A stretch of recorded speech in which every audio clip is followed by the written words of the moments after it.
If you got a witch, I'll burn their asses up. Y'all know what time it is and shit. What up? What up, Big O? We need to talk and shit. All right, man. This is the show's all about. Outside the cube. What up?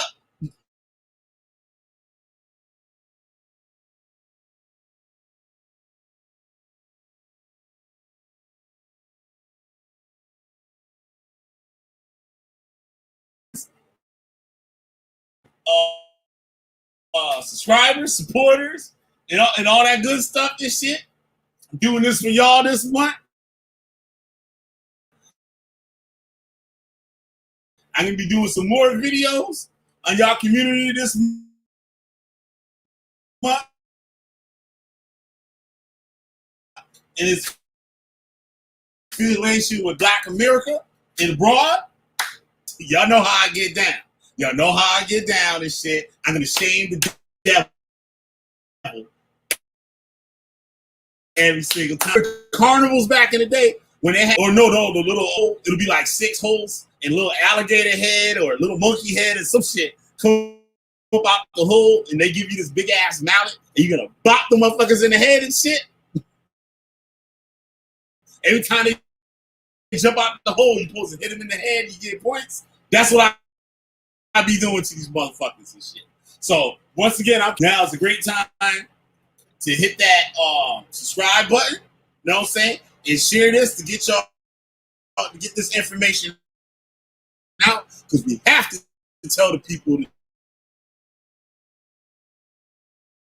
truth. And with that, you know what I mean? And we're gonna shut them on down. Be an open panel. I'm not tolerating no bullshit tonight. I'm not tolerating no hollering and screaming and cussing all the way y'all want and shit. I'm not putting up with none of that shit tonight. So, with that being said and shit, we can get on here with the intro. Shout out to all my supporters and stuff. Josh, Brainstorm, Neggy Springfield, Siberian to Sleeping Serpent, and some others and stuff.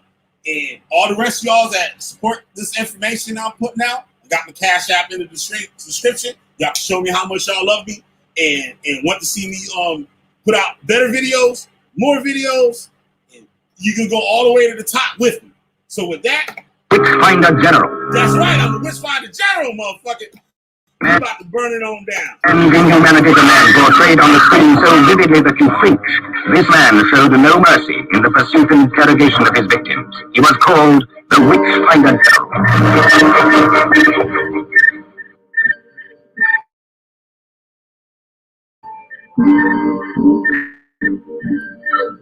Witchfinding ain't easy. Fuck your trick lock. Get this one. Y'all can get your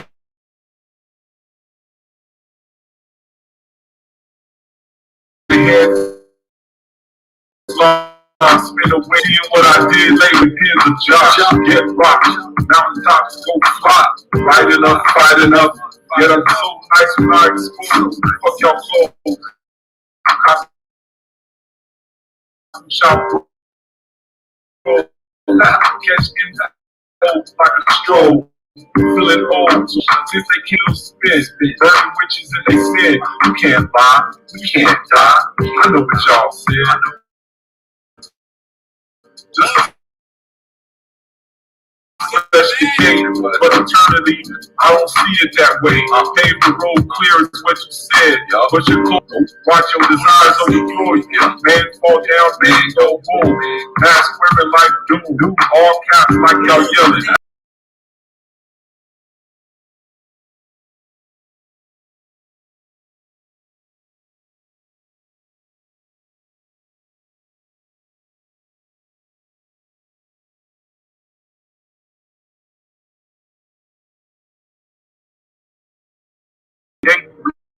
Fine. Oh, that's nice. Y'all be looking for that next buzz or some mud. Watch the general pull plugs. Internet warriors caught up in dark corridors. Fiction like Mordor. Should have stayed on the floor. Y'all know no origins. Laugh at orphans, even though we got royal blood coursing. No more horsing. Real life's more important. Y'all speaking cursors on yourself, claiming God and no one else. Snatch you off the shelf, burn your whole library. I see you do it, look, y'all claim to learn reading from the Jewish books. Let me know if my audio's all right now. I've been having horrible connections all day. Usually when the weather's kind of weird and shit happens. But bear with me. Let me know if it's like too bad. The Jewish books, y'all some cookie crooks. Lips caught up with a hook. Spooky beats drive me wild. Get stabbed, my knife, holding child. Old man, old style. Used to pull kelp out the Nile. And I did it with a smile. Fake roots, smell vile. Rock like Hendrix at the aisle. After a while, see Egyptians on trial. Yeah, you, the one claiming brew. Unglued and unglued, expose their actions fully. Call me a bully, but that's fine. This is how you get bullied straight from the mind. Burning. We cats out there, don't even have faith in y'all. They read all this, they know all this. Maybe they speak languages.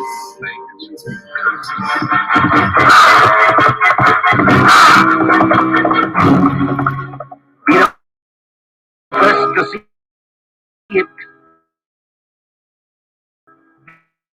Be the first to talk about it.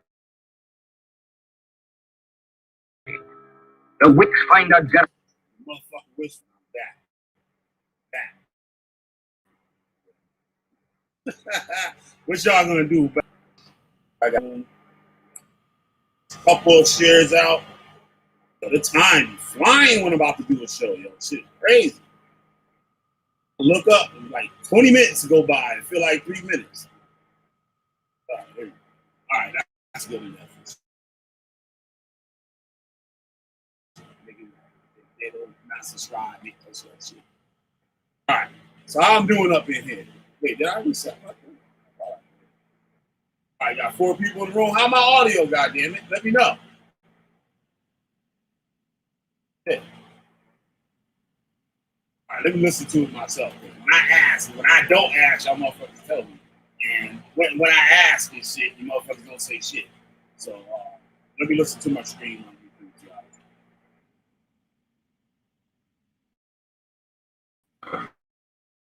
YouTube. When I ask and shit, you motherfuckers don't say shit. So let me make sure I keep it. Sometimes I like to relax and lay my head back and shit. Sometimes the audio be a little jacked up. But yeah, we can get this going on and stuff.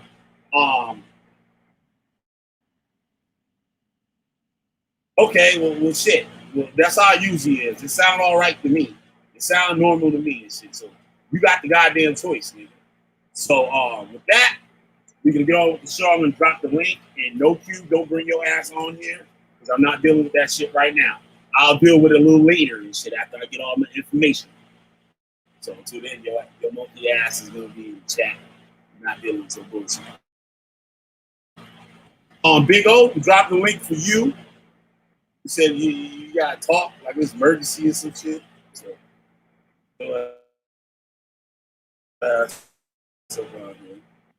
woo! God damn! I got some snacks and shit. Drink. Shit. God damn. That motherfucking dream. Snacks and everything already. So, Nat Turner, goddammit. Yo, I know y'all like Nat Turner. Nat Turner is the head of y'all weird ass. Yeah, you're not coming in yet. I'm not dealing with that bullshit. Later on, you come on. You're more than welcome. As long as you keep the shit, you do the rules. Stick with the rules, you'll be all right. You know what I'm saying? But yeah, Nat Turner is like the head of the whole Black Power structure. Also, the Hebrew Israelites. He is considered the first Hebrew Israelite in captivity. Not the first Hebrew Israelite. The first Israelite in America, so-called Israelite in America, to get the vision from God that we are Israelites. He's the first to recognize that blacks in Americas are Israelites. It's some bullshit. The nigga was crazy, but we're gonna learn a little bit about Nat Turner today. The truth, Nat Turner. Now, there's a lot of people and shit tell you all these stories. They made some movies on Nat Turner and stuff, but the Afrocentrics failed to tell us the truth. Now, the sources are Nat Turner. It was funny. I hold off on videos quite often. It's a lot of videos I be ready to do. I put it on the back burner. Reason so, I like to wait sometimes. More information come up. I find out more information and stuff. Make the show a little better. So I was going to talk about Nat Turner, Dane Calloway. I'm sure y'all know about him. He is making videos saying Nat Turner never existed. Right? That he's a fictional character. Now, I know a lot of you nigga nuts out there, Hebrew Israelites, Kemetic heads, and all that stuff, will say that that's a lie. Dane Calloway is crazy, just like all the other crazy shit that he made on the internet, right? All other crazy people. So, people that believe Dane Calloway is those weird black Indians and shit, the niggas that want to take goddamn Indian heritage away from other Indians that don't look like niggas, right? Now, where my homegirl brainstorm at? That's what I want. I want to know where my homegirl brainstorm at. And where P at? Yo, P got to start being bad again, staying up late because of P. I know P been chilling. I talk to P now and then. Shout out to Sister P. You know what I'm saying? She's the first Killer Bee wife and shit out of my Hebrew Israelite polygamous internet relationships and shit. Well, not in real life, not leave boyfriend and girlfriend. I'm just saying it like, you know what I'm saying? She is. You know what I'm saying? And she's one of the first true ones. First true ones on here. So shout out to Sister P. No, I'm joking. But Nat Turner, back in Nat Turner. So I'm going to go ahead. I'm going to get this article here. We're going to talk about it. And do any of y'all remember the Confessions of Nat Turner? Because the nigga nuts, the Afrocentrics, love to go to these books to tell the story of Nat Turner. But guess what? How many of you nigga nut followers don't read these information and shit for yourselves? Sister Cherry, shout out to Sister Cherry. Sister Cherry's good for showing the whole truth in a lot of these sources that these Hebrew Israelites go to. You know what I'm saying? To prove their claim. And she likes to go and show the whole context of the information that they bring, like the real context of it. She'll go to the book and show the rest of the stuff that they don't show you. So this is another thing when I'm doing that. I'm show you shit that they don't show you. And I suggest all of y'all go and research this shit yourselves. Go look at yourself. Don't take my word for it. Like, what was that dude name? LeVar Burton from Reading Rainbow, nigga. Shout out to the Rainbow heads out there and shit. Hey, hey, you ain't got to take my word for it. So let's get it. Let's get this thing started. This is coming from an article from Out.com. All right, shout out to them for this information. There's some more sources I got, but this is the best one that I felt get across what I wanted to say in the least amount of time and stuff. But like once again, y'all free to go find y'all sources. Say, hey, Killer B, you wrong and shit. I'll take it. That's what the comment board's for. That's what the chat is. That's what the chat is for. That what the link to come up out here and talk to me personally is for. So y'all got a problem, link right there. I'm not putting you on now to you. You don't have to hold on. You can sit back there and chill if you want. You ain't coming out. All right, so let me share the screen, man. I appreciate you wanting to come on, though. Trust me, I appreciate it. Even if you don't believe me, you can hit the dislike button. I love the dislike button just as good as the like button. Actually, I like it better than the like button. Right? All right, there we go. Now, turn it right there. Okay, start here. Slavery did a number on African Americans. Its worst legacy is the vile pathology of misguided ethics. Slaves were beaten. We beat our kids, just like masters' livestock or dogs. Slaves were prized based on I never even seen that word before. That's good. I gotta look down the thing. Strength, stamina, virility, and pedigree. All the boastful locker room banter. The whole toxic training of hyper-masculinity stems from slavery time. Its warped standards are even biblically based. They follow from Solomon's many wives and concubines, from God's decree, going forth to be fruitful, and from St. Paul's invocation calling same-sex love an abomination. What does it matter that the world is overpopulated? What does it matter that the world is overpopulated? That blacks no longer sharecrop, making a dozen children a good thing. This matrix of hyper-heterosexuality, sex early and often with descendants in superabundance, assures one is straight and proclaims a worthy being. Seen in the light of history, black history, and biblical history, it is understandable why being straight has been so esteemed and why many of the communities of color reason still. The greater our numbers, the greater the strength of our people. These are but a few of these issues brought to the fore by Nate Parker's table-turning epic, The Birth of a Nation, which dramatized the 1831 revolt, the slave turned liberator. That term.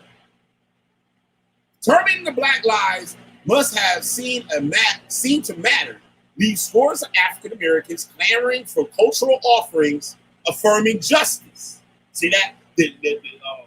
I'm just not going to say African Americans. I say nigga nuts. But I'm not talking about African Americans as a whole.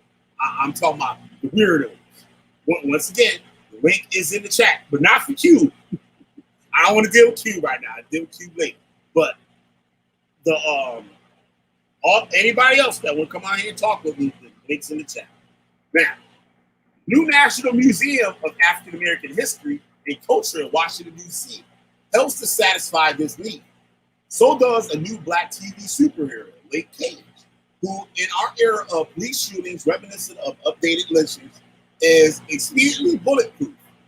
But it's this film, acclaimed with glitz and glory at Sundance as a narrative, a generation and the people have waited a lifetime for that perhaps fits the bill. Most days of my childhood in the 1960s, time of Dennis the Menace and Donna Reed, before the internet, when Gone to the Wind was still extolled as the finest film ever made. I, and other African Americans, passionately sought out affirming portrayals of ourselves. This is what makes the story of seemingly servile slave preachers who led an uprising of 70 or so black slaves and freemen in Virginia long ago so powerful now, like the American Revolution. Turner's Messianic 3-day mailing was a bid for independence. It was hoped that in murdering their way, farm by farm, plantation by plantation, slaying about 60 white men, women, and children, they'll be joined by other disgruntled right for retribution. Right. Now, I want to say again, let me see. Somebody that's looking at that.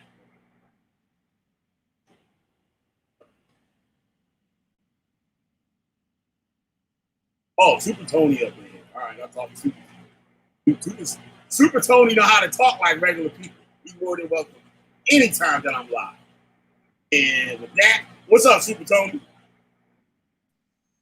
What's going What's on, going bro? on? And what's up? What's up? Yeah, you hear me? Yep, I hear you. Yeah, I hear you. I didn't want to I didn't want to have a question or a comment until I listen to the broadcast. So I'm just kind of waiting in the chat, and I'll listen first. Okay, cool. Cool. Fair enough. Yeah, See bro. that was regular people do. You know what I'm saying? I feel you. Regular people. All right, now mishaps mushroom. Alcohol and adrenaline steadily diluted the marauders' focus, discipline. Timely arrival of the state militia was the biggest blow. Turner and his followers were quickly subdued, captured, and executed. At least 100 additional blacks were killed and reprised. Immortalized through martyrdom, Nat Turner and his band have been hailed as heroes among African Americans ever since. Their mission is like that of the gay Caribbean-born poet Claude Mackey's hero in If We Must Die, that Sir Winston Churchill made England's fighting anthem during the Battle of Britain. He goes, though far outnumbered, let us show us brave, and for their 1,000 blows deal one death blow. What though before us lies the open grave? Like men, we face the murderous, cowardly pack, pressed to the wall, dying but fighting back. So embodying such hope, we suddenly, despite its long anticipation, is the birth of a nation stirring up controversy and an ass-whipping of criticism from every direction. What's happening today? Erie reflects that what's occurred before. Turner's revolt was almost made into a movie half a century ago. But so scandalous was the conflicted hero depicted in the book that it was to be based on a novel by a white Virginian, William C. Styron, called The Confessions of Nat Turner. I'm sure all of y'all heard of this book. This is the go-to to learn about Nat Turner. This is the go-to book. When y'all hear stories of Nat Turner, guess what? Got it from here. That the contentious movie project had to be abandoned. This only occurred after more than $1 million was spent unsuccessfully attempting to identify suitable and willing black actors to adapt a screenplay acceptable to the black community. At first, considerable praise from blacks and whites alike, including a Pulitzer Prize. The book soon prompted an anti-Styron synopsis that was turned into 1968 bestseller, William Styron's Nat Turner. 10 black writers respond. The retort of these writers and other among the black literati was so harsh as to leave one questioning 50 years later, why? Nate Parker's criticizes Nate Turner's as defamation. He insists that by the time Styron ink dried, Turner was an impotent and cowardly, self-hating Uncle Tom whose ambition regarding rebellion had little to do with the rampant torture and degradation of his enslaved people. Parker, who has a white wife, decries that desperate sexual desires for white women, felt by what he sees as Styron's cliched character. Long before the birth of the nation, Nate Parker said something quite different, but in the same strident way. I refuse to allow any piece of work to emasculate me for very specific reasons. That kind of shrinks the pool of available material that I can be proud of, that my kids can watch, that my grandmother can watch. And I think that those are the things over time create legacies. But it depends on what you say. By contrast, Parker thinks that those are the things that over time create legacies. Wait, hold on, I forgot to do something.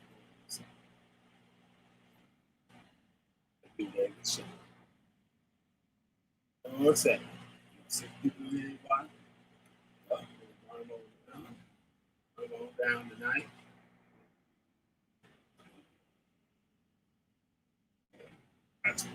Get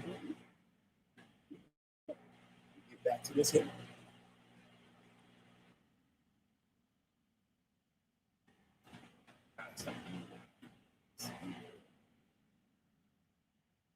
All right, here we go.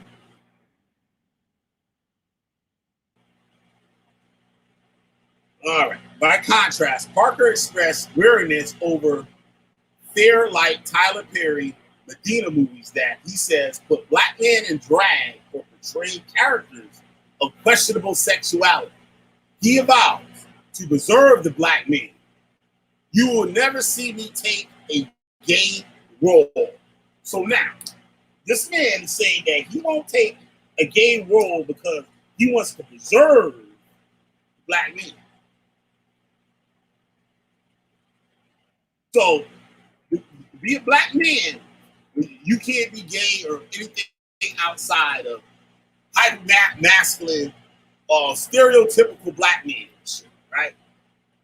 So, do we finally have the real answer to why William Styron's Nat Turner is reviled by many African Americans? Simply put, it's because Styron Turner is gay. Better still, he finds the earthly joy with the boy in a sun-dappled river. Check this out. This is from the book. Brown eyes were soft and childlike, trusting, and suddenly I felt a pang of guilt and pain at my ankle. And a rush of pity swept through me, mingled with a hungry tenderness that stirred me in a way I had never known. I reached up to wipe away the blood from my lips, pulling him near with the feel of his shoulders slippery beneath my hand. And then we somehow fell on each other, very close, soft, comfortable, in a sprawl like babies.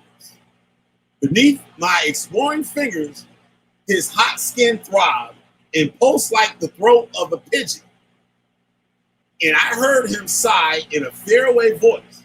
And then for a long moment, as if set free into another land, we did with our hands together what before I had done alone. Y'all know what that means. I ain't got to draw that out for you, right? Never, well, I did draw it out. Well, he draw it out. So I ain't do shit. I had never done, I had done alone. See, right? Never had I known that human flesh could be so sweet. It's Nat Turner. Minutes afterwards, I heard Willis murmur, "Man, I sure like that. Want to do it again?" For a time, I couldn't bring myself to look at him, averting my eyes, keeping my gaze up towards the sun through leaves and trembled like a forest of green feathery moss. Finally, I said, the soul of Jonathan was knit with the soul of David, and Jonathan loved him as his own soul. How revelatory and exhilarating was this package, more rapturous than even Baldwin's. I've done videos on James Baldwin. Go check him out. Love seeing in Giovanni's room. James Baldwin's a great writer. Ever so often, art affectionately holds up such a mirror that reveals our reality, black and gay. The rare song, book, TV show, or lyrical production, sometimes beyond moments of diversion. Transcending entertainment.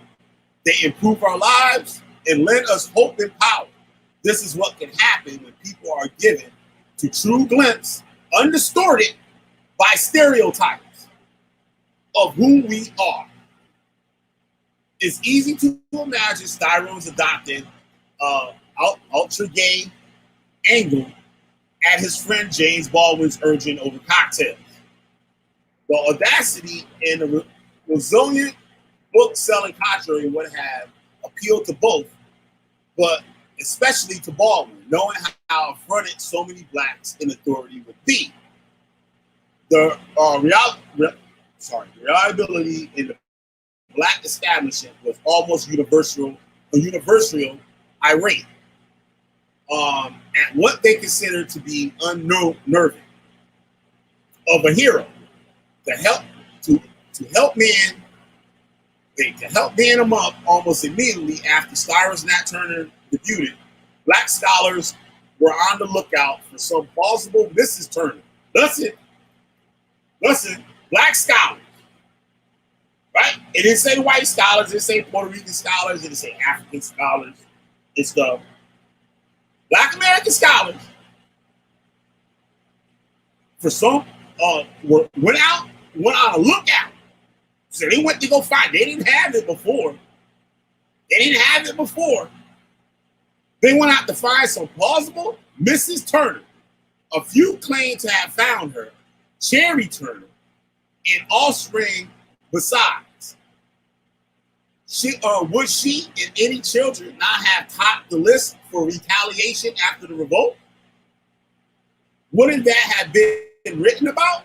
Why, yes, but a blank record persists to mock us all. Like most things, Nat Turner left little evidence to document his larger-than-life progress.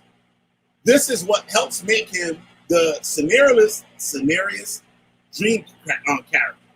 He is a blank canvas onto which almost anyone's dream might be projected. See that? So you got to give a little bit of props to Dave Calloway. I was going to go in on it, but some of the shit is a little weird when it talks about the story of Nat Turner, whether he's authentic or not, right? But there are court records on this. There are court records on Nat Turner, right? There's been some mix-up over who represented him as a lawyer and stuff like that, but that's a whole other show. I think that's about all.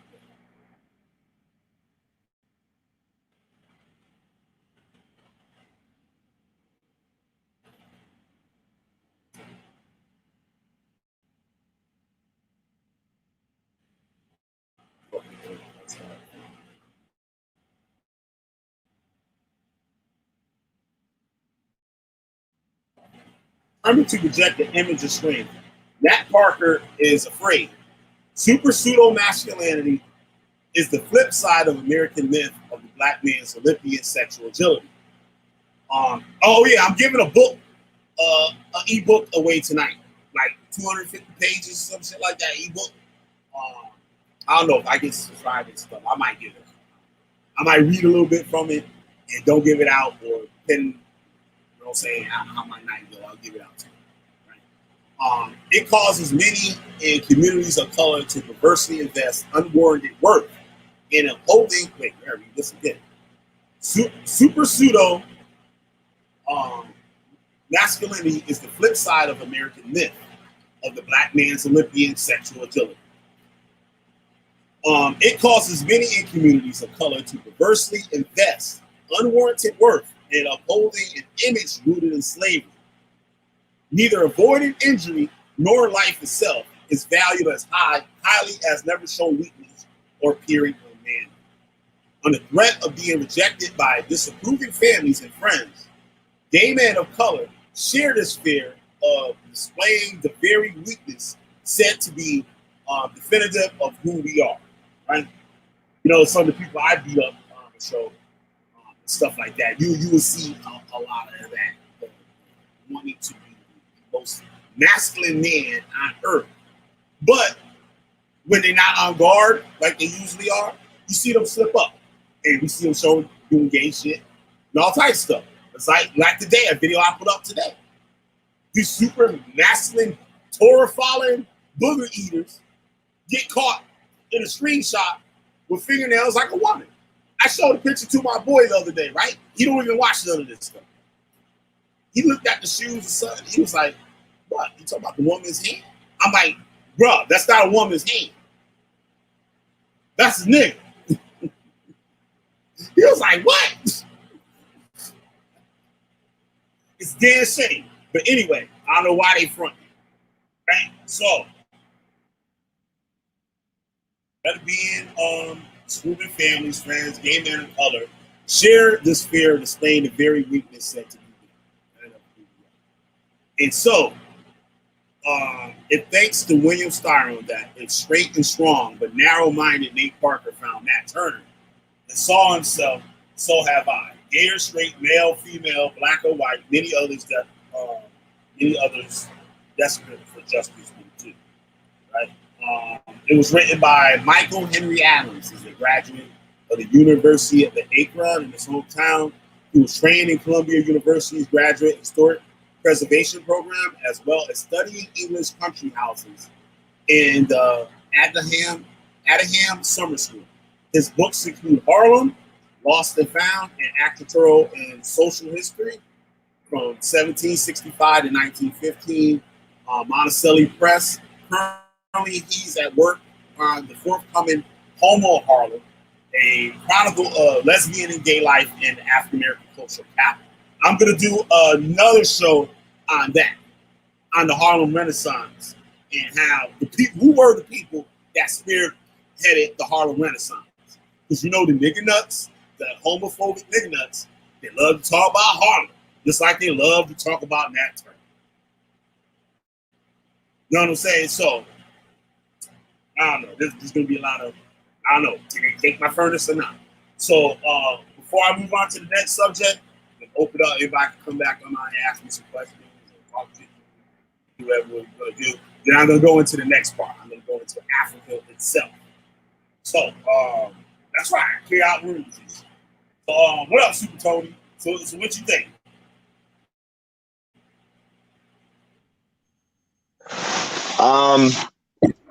I don't think it's fully based on facts as of yet. I don't have much to say about Nat Turner. Personally, I've never researched him myself. I've only heard other people that are scholars that talk about, his the revolution aspects about him. So personally, I never heard anything too much about him. So I can't say anything.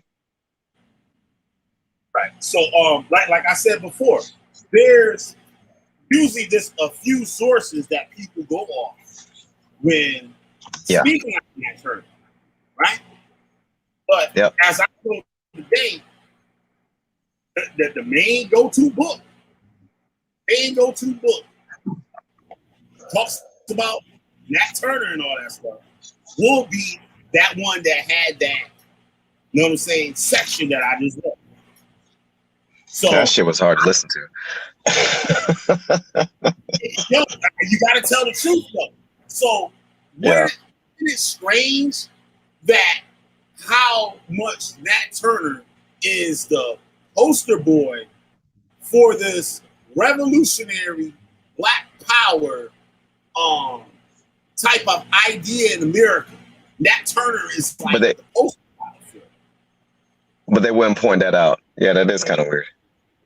Now, all the stuff they told us about Nat Turner, like you said, you really don't, and especially now, you didn't know that much about Nat Turner. So, what they project on us, they left out some key parts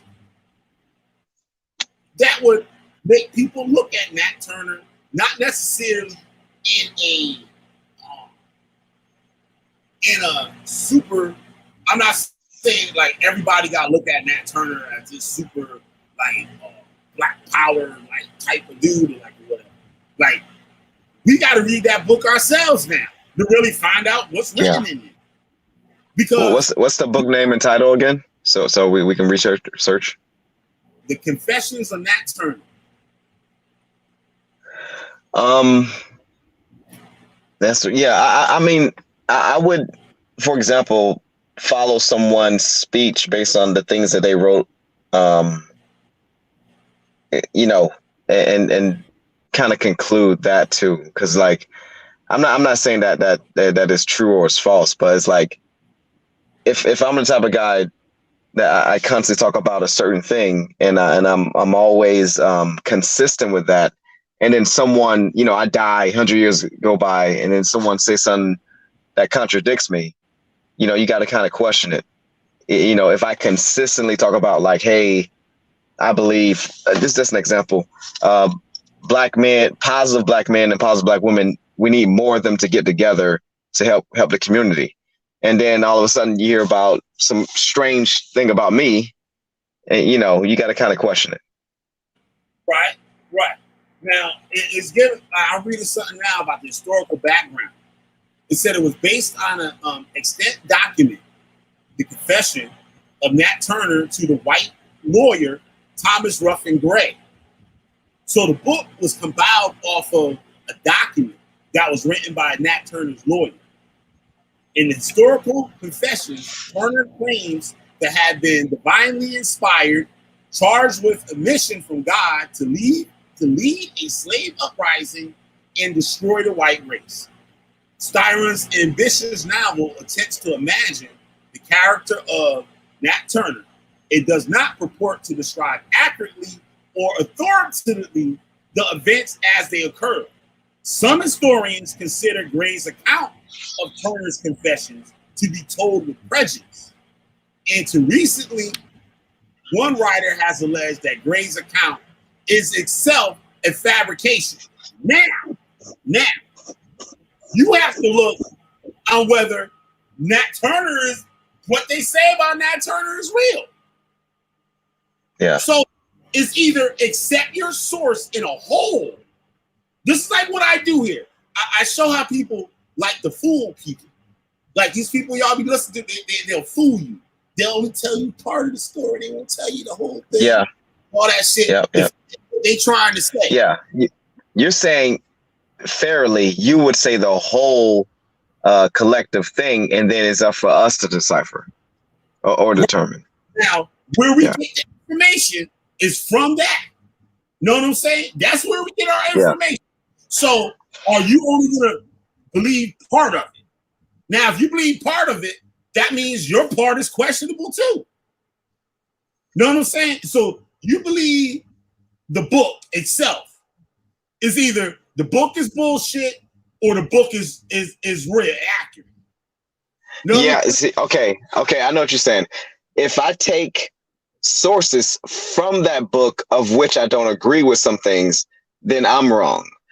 But if I took a totally different source and then I agree with all of it, that's fair. But if I can't pick something out of the thing and say, oh, but that's not good.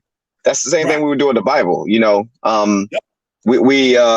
We'll agree with some things, but then other things we'll be like, oh, well, that's not true. It's like, well, wait a minute. That means the whole thing is flawed. Yep.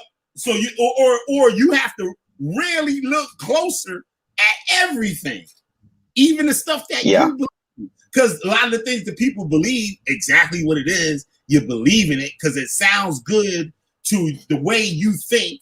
It sounds good to your lifestyle. Know what I'm saying? It has an extra brownie point for the way you live and your political views or however you feel and stuff like that. It makes it win. It makes you feel like you win it.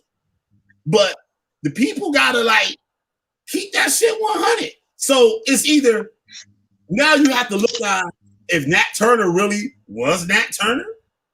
Like I said, they got some records and stuff. I found the records. I found the confusions between his lawyers. Some people said his lawyer was this person. Other people said his lawyer was this one. But they got conflicting court documents. Dan Calloway niggas made all of this shit up. Dan Calloway say they made all of this shit up. That Nat Turner ain't never walked this earth. Now, whether that's true or not, I don't know. That's the Nat Turner shit really don't okay, the nigga, he got tired of all this shit and he started a revolution. All right, that's cool. We can learn about that shit, whether it's real or not. It could be a great story. You know what I'm saying? Sometimes stuff that ain't true, and it's a good story, and we learn from it. Well, I've read some things, and Willie Lynch. I heard, I don't think he was necessary. He may not be real. Yeah, they said Willie Lynch that shit ain't real. They said that shit was made up. They actually got. I think they got the person that actually wrote the shit. I forgot who it was. Anybody know? Put it in the chat or the comments. But that actually sounds genius to write some shit and then pass it off to someone else. Yeah. Yeah. like somebody wrote it to like on some Black Power shit. What they was doing to niggas.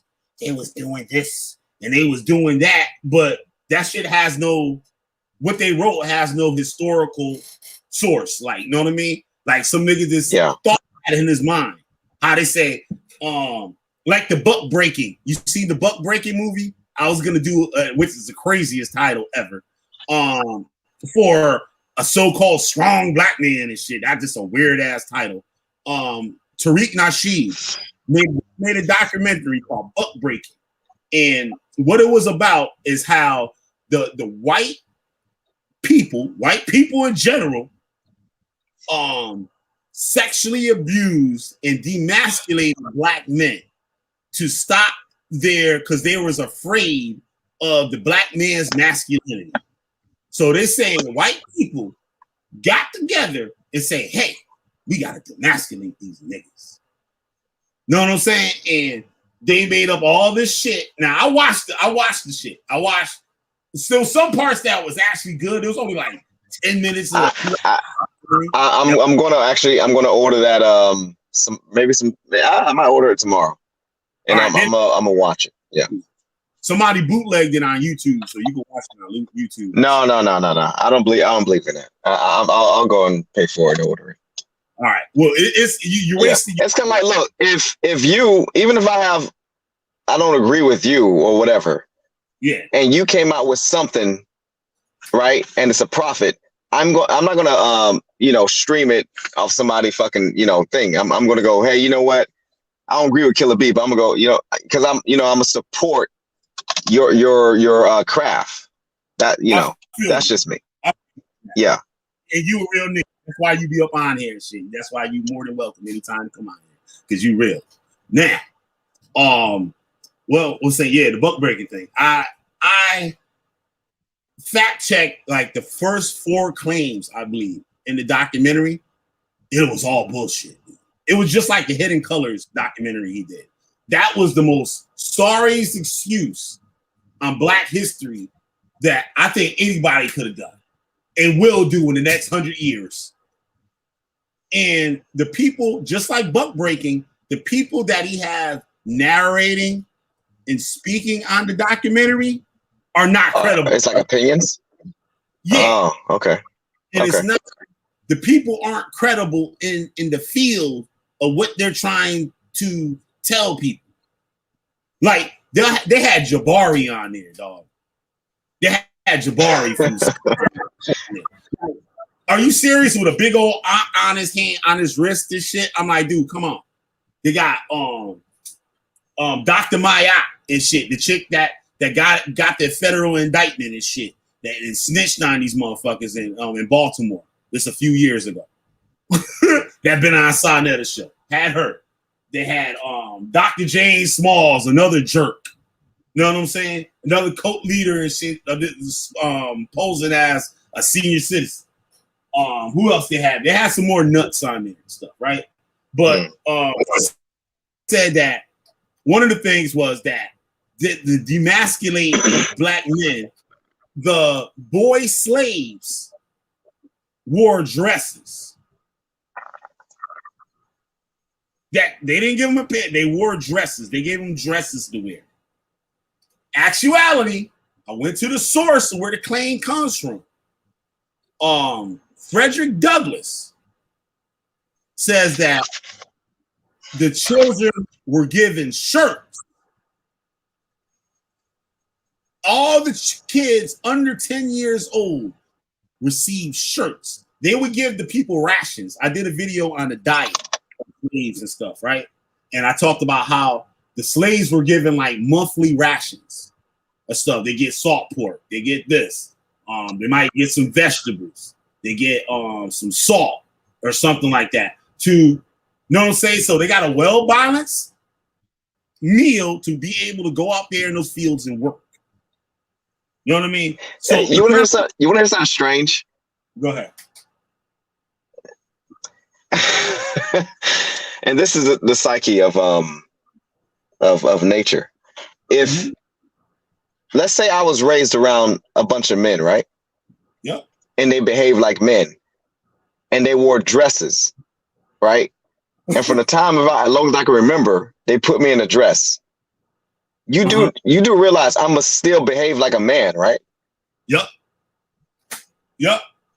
I'm still gonna climb a fucking tree when I was 5. I'm still gonna, jump off a fucking roof. I'm gonna jump in the lake. I'm gonna do all the shit that I used to do as a boy. Because you know what I'm trying to say?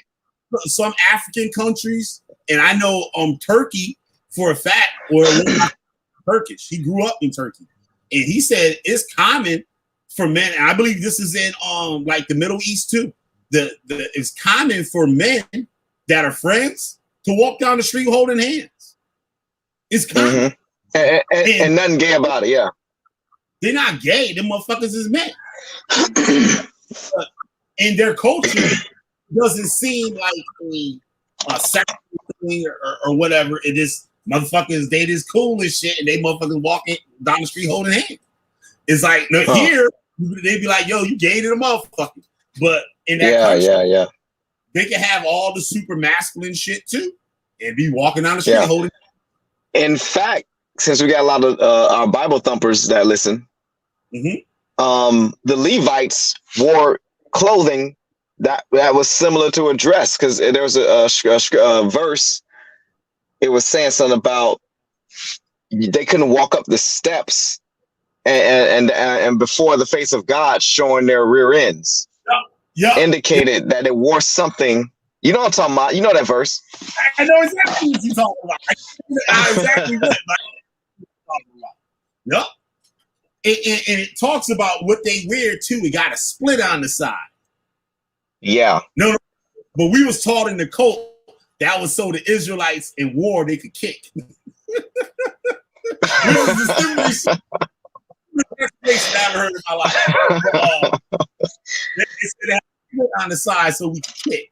So that's why when you see the Hebrew Israelites garments, like a poncho or whatever, it is like a piece of cloth with a hole in it, and the sides are open. So you can have the fringes on the 4 corners of your garment. That's what they meant by the 4 corners, because it was a split.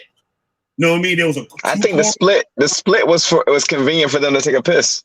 That's just my opinion. That too. Yup. That too.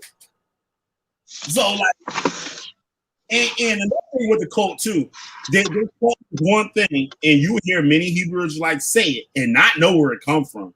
They'll use that as their own, as something they're telling you out of their own head, but they're not. They're just parroting it from something that they heard on a YouTube video or whatever. Yeah. Right.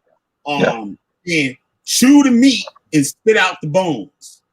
So they'll give you books to read, and they already put in your head anything that speaks contradictory of what you believe, you spit it out.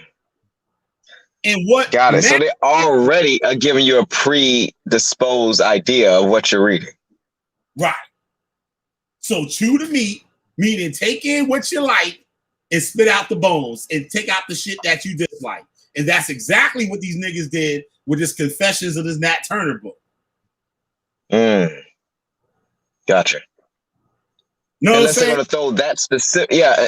See, what I would have done if I'm teaching history, I would have taught both the whole literature, and then I would have said, hey, this book, it says this, and also has some good things in there, but the entirety of this book is up to question as historical validity.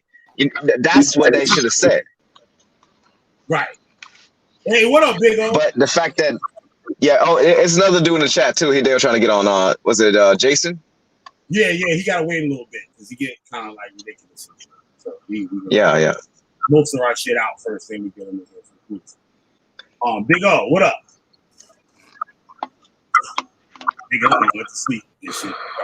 But yeah, man, this shit is crazy. So, he just went. Can you hear me? Can you hear me? Yeah, I hear you now. Yeah, I hear you now. All I see was the title, and I'm just coming in, right? But I missed everything. Damn. I give you a highlight. Want to understand, and I'm gonna have to go back and watch. But just the title spoke Killer, to what did me I say? and it hurt me. Wow. Killer, what did I Yeah. say? It hurt me bad. What did I say heard when I you. first hopped on? About the information. I said what? I said I want to hear what you have to say before I comment. Yep. That's a hard title. That's a hard title. That's like, you know why it's hard for me though? You know why it's hard for me? Because I am a Turner and a Washington. And that shit y'all talking about is my family. wow. Now check this out, Turner. I mean, I suppose Turner. So my mother's side is Turner. My father's side is Washington. I'm a Washington. So I'm a Turner and a Washington. Just to And fill that you. history of Nat Turner, that's my freaking family. Like we on land, and that's my family. From Well, you Hampton gonna Road, Emporia, Virginia, Jared, I can name it all down to you. The name of the That's freeway, Route 58, I can name it all. The houses, this and that. Like what we do every year, merge with the Smiths, I can tell you, like what's what. So, but to see the word homosexual besides Yep. my family name that was kind of deep to me. Being being Bible believing Turner side, you know what I'm saying? That's kind of crazy. Now, what went on is that the main source for Nat Turner from the book's called The Confessions of Nat Turner. It was compiled from the writings, a document that Nat Turner had with his lawyer, right? In this book, it describes Nat Turner telling us a story of having a sexual relationship with another man. It's in the book. What I want to know is why all these super black power people, the booger eating Israelites, and all these other people want to leave out that part of the book to push their super masculine black power hate group. So when you break, I'm just asking normal questions because I'm not in my emotions. But what's the time stamp of your book? What's the source of your book? Did you ever question those things before you just went with the information? All right. The book was written in 1960s, but the information to make the book was taken from a document of Nat Turner. So Nat Turner's lawyer on trial, they said Nat Turner spent some time in jail. I'm gonna ask you a question. How you should know is foolery because you just said it. You said in what? Say it again. 19 what? 1960s. The book was. So let me ask you a simple question. Hold up. Check this simple question out. Nat Turner was born in when and died when? Did you ever look that up? Because you're gonna that right there. You using that date. You're gonna see that won't net. Go ahead, brother, and watch what I just said. Let me answer your question. Right. Look at his time of birth and his time of death in real history, and you're reading something from 1960. That man bingo. They go. Let him get it out. Now, 1960 was written, right? But the information to write the book, how the book was compiled, was from original writings of the original documents that was written from the 1830s by Nat Turner's lawyer. So Nat Turner's lawyer documented this stuff, and then the man who wrote the book got the information to write the book from that. Now, what me and Tony was just talking about is the truthfulness of the book. Because there's people saying Nat Turner never even walked the earth. Now, they got a real court document of that happening, right? But there's some iffy stuff in these legal papers with the lawyers, right? There's some questionable stuff. Dane Calloway said he didn't exist, right? Now, records also show that Nat Turner had no wife or children, but they said, right, hold on. Look, there's no evidence of it. There's no record of it. That's what the historians and shit say. Now, they said black scholars ran out looking for a wife, and they came across a woman named Cherry Turner. But the shit didn't really go down that way. It didn't really work out. So Nat Turner is known as a man with no wife and no children. Wow. No, that's what's in history. Right. That's history. You know what I'm saying? Like, you say you related to him and stuff. You know, sometimes, and you in the same state it happened too. You know what I'm saying? No, I'm telling you where it happened at. It's called, I can take, whatever. I'm listening. Teach me, man. And there's, we know for a fact, like my mother's name was written wrong on her birth certificate. That white people would write whatever the fuck they felt like writing on it. Gave her the wrong name. That happens. Yeah, and there's some people that Also, birth rate is not recorded. Some people have kids exactly. in the system. Sometimes in fact, birth rate right. took on. You're right, because they burned a lot of the paperwork was in. If y'all know history, a lot of the paperwork was in old churches, whatever, their land decrees, all this, and they burnt them all down. So you're right. A lot of Indians saying that they was black. I did that out of the Moors of Maryland. Indians were saying that they was black to get certain benefits, to get certain things that the Indian couldn't get, that the black slave or the black free slave. It got in the he was a homosexual though. But okay, so about him being married and stuff, you got to take into account. There are certain traditions that was passed down from slavery that our grandparents still was upholding. No, I mean since slavery. Huh? There are certain traditions. Do y'all know what Nat Turner was? Yeah, nigga. No. Yeah, you missed my point. I didn't say he was enslaved. You missed my point. Oh, there are certain traditions I'm talking about before that was passed down since slavery, and that even our grandparents, my grandmother was born in the 1930s, still kept. And the reason why is because they didn't keep record of a lot of births and even a lot of the marriages. So you ever heard the term jumping the broom? That literally was like how slaves got married.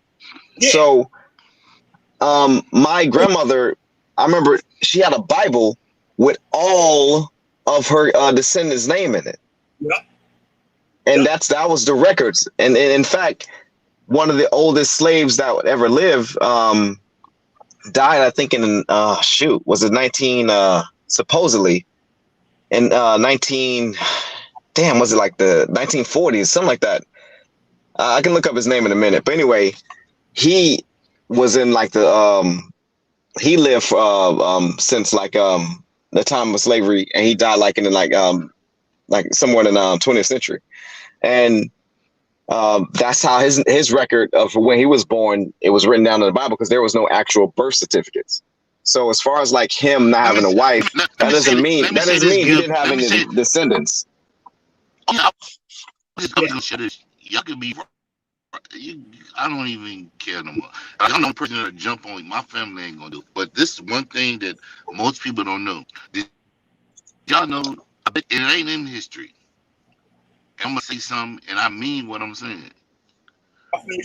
Nat Turner, the one that's in history books, he was not black, bro. He was an albino. He's a what? You mean mulatto? Yeah, mulatto. He was a mulatto. was like, huh?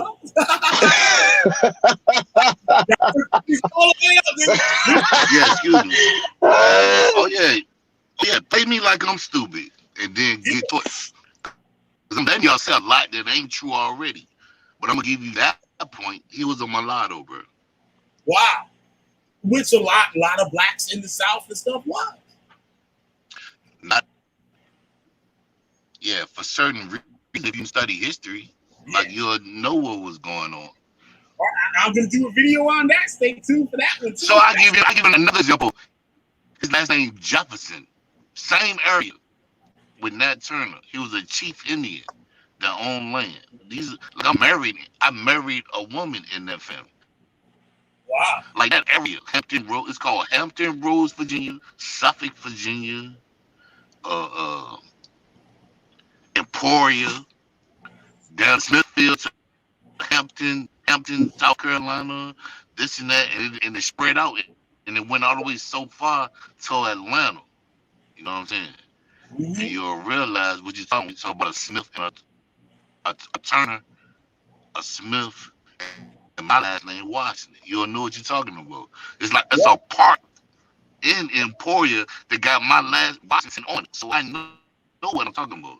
Like I have my, you know what I'm saying? But I'm listening though. But a lot of things in history is retarded, man. Right. Now let me ask you this. I also want like an honest answer. Right? I don't know if that story or the whole book of Nat Turner is even true. Right? Now, if so now it's being so much publicized. It's being so much publicized. Turner was as the whole wrong. No, let me hold on. A lot of us. Go ahead, man. Right.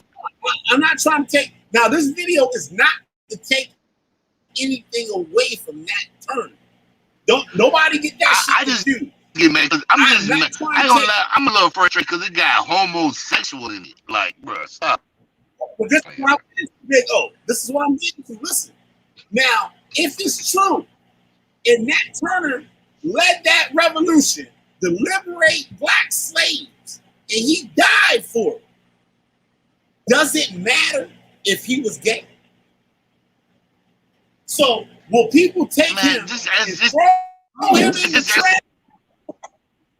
this question. So just answer. No, hold on. Just answer this question. A Bible believer that can read, that stood on his square, and was out for his people, that utilized his techniques of reading, socializing with people, building and being a true leader that believe in the book. You think he was gay? So, now what you described him to be, playing, bro. What you described him to be, Big O, is usually what people associate with gay people. That intellectual, that creative, that artsy motherfucker. You the first, man. Now, who in the church today?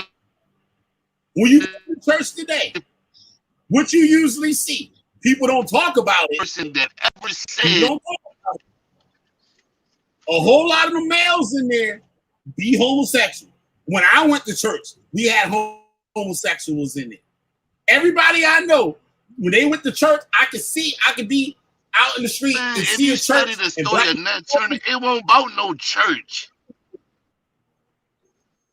No, I'm just saying the character of the person, how he was portrayed. He said he like. No, when you really read and he was it won't about the building. It was about the people. It was about the people. Right. It's so damn near a form of being messianic. If you really read this story, it's damn near the point of being messianic. Now, Big O, civil rights movement. You know, the nonviolent protest was started by Daniel Rustin who was a gay man, an openly gay man. Well, actually, I wouldn't say openly at that time, but everybody knew his ass was gay. Man, I And can name Martin everything in. Hold on. Check this out. So I can name. Check this out. Check this out about me.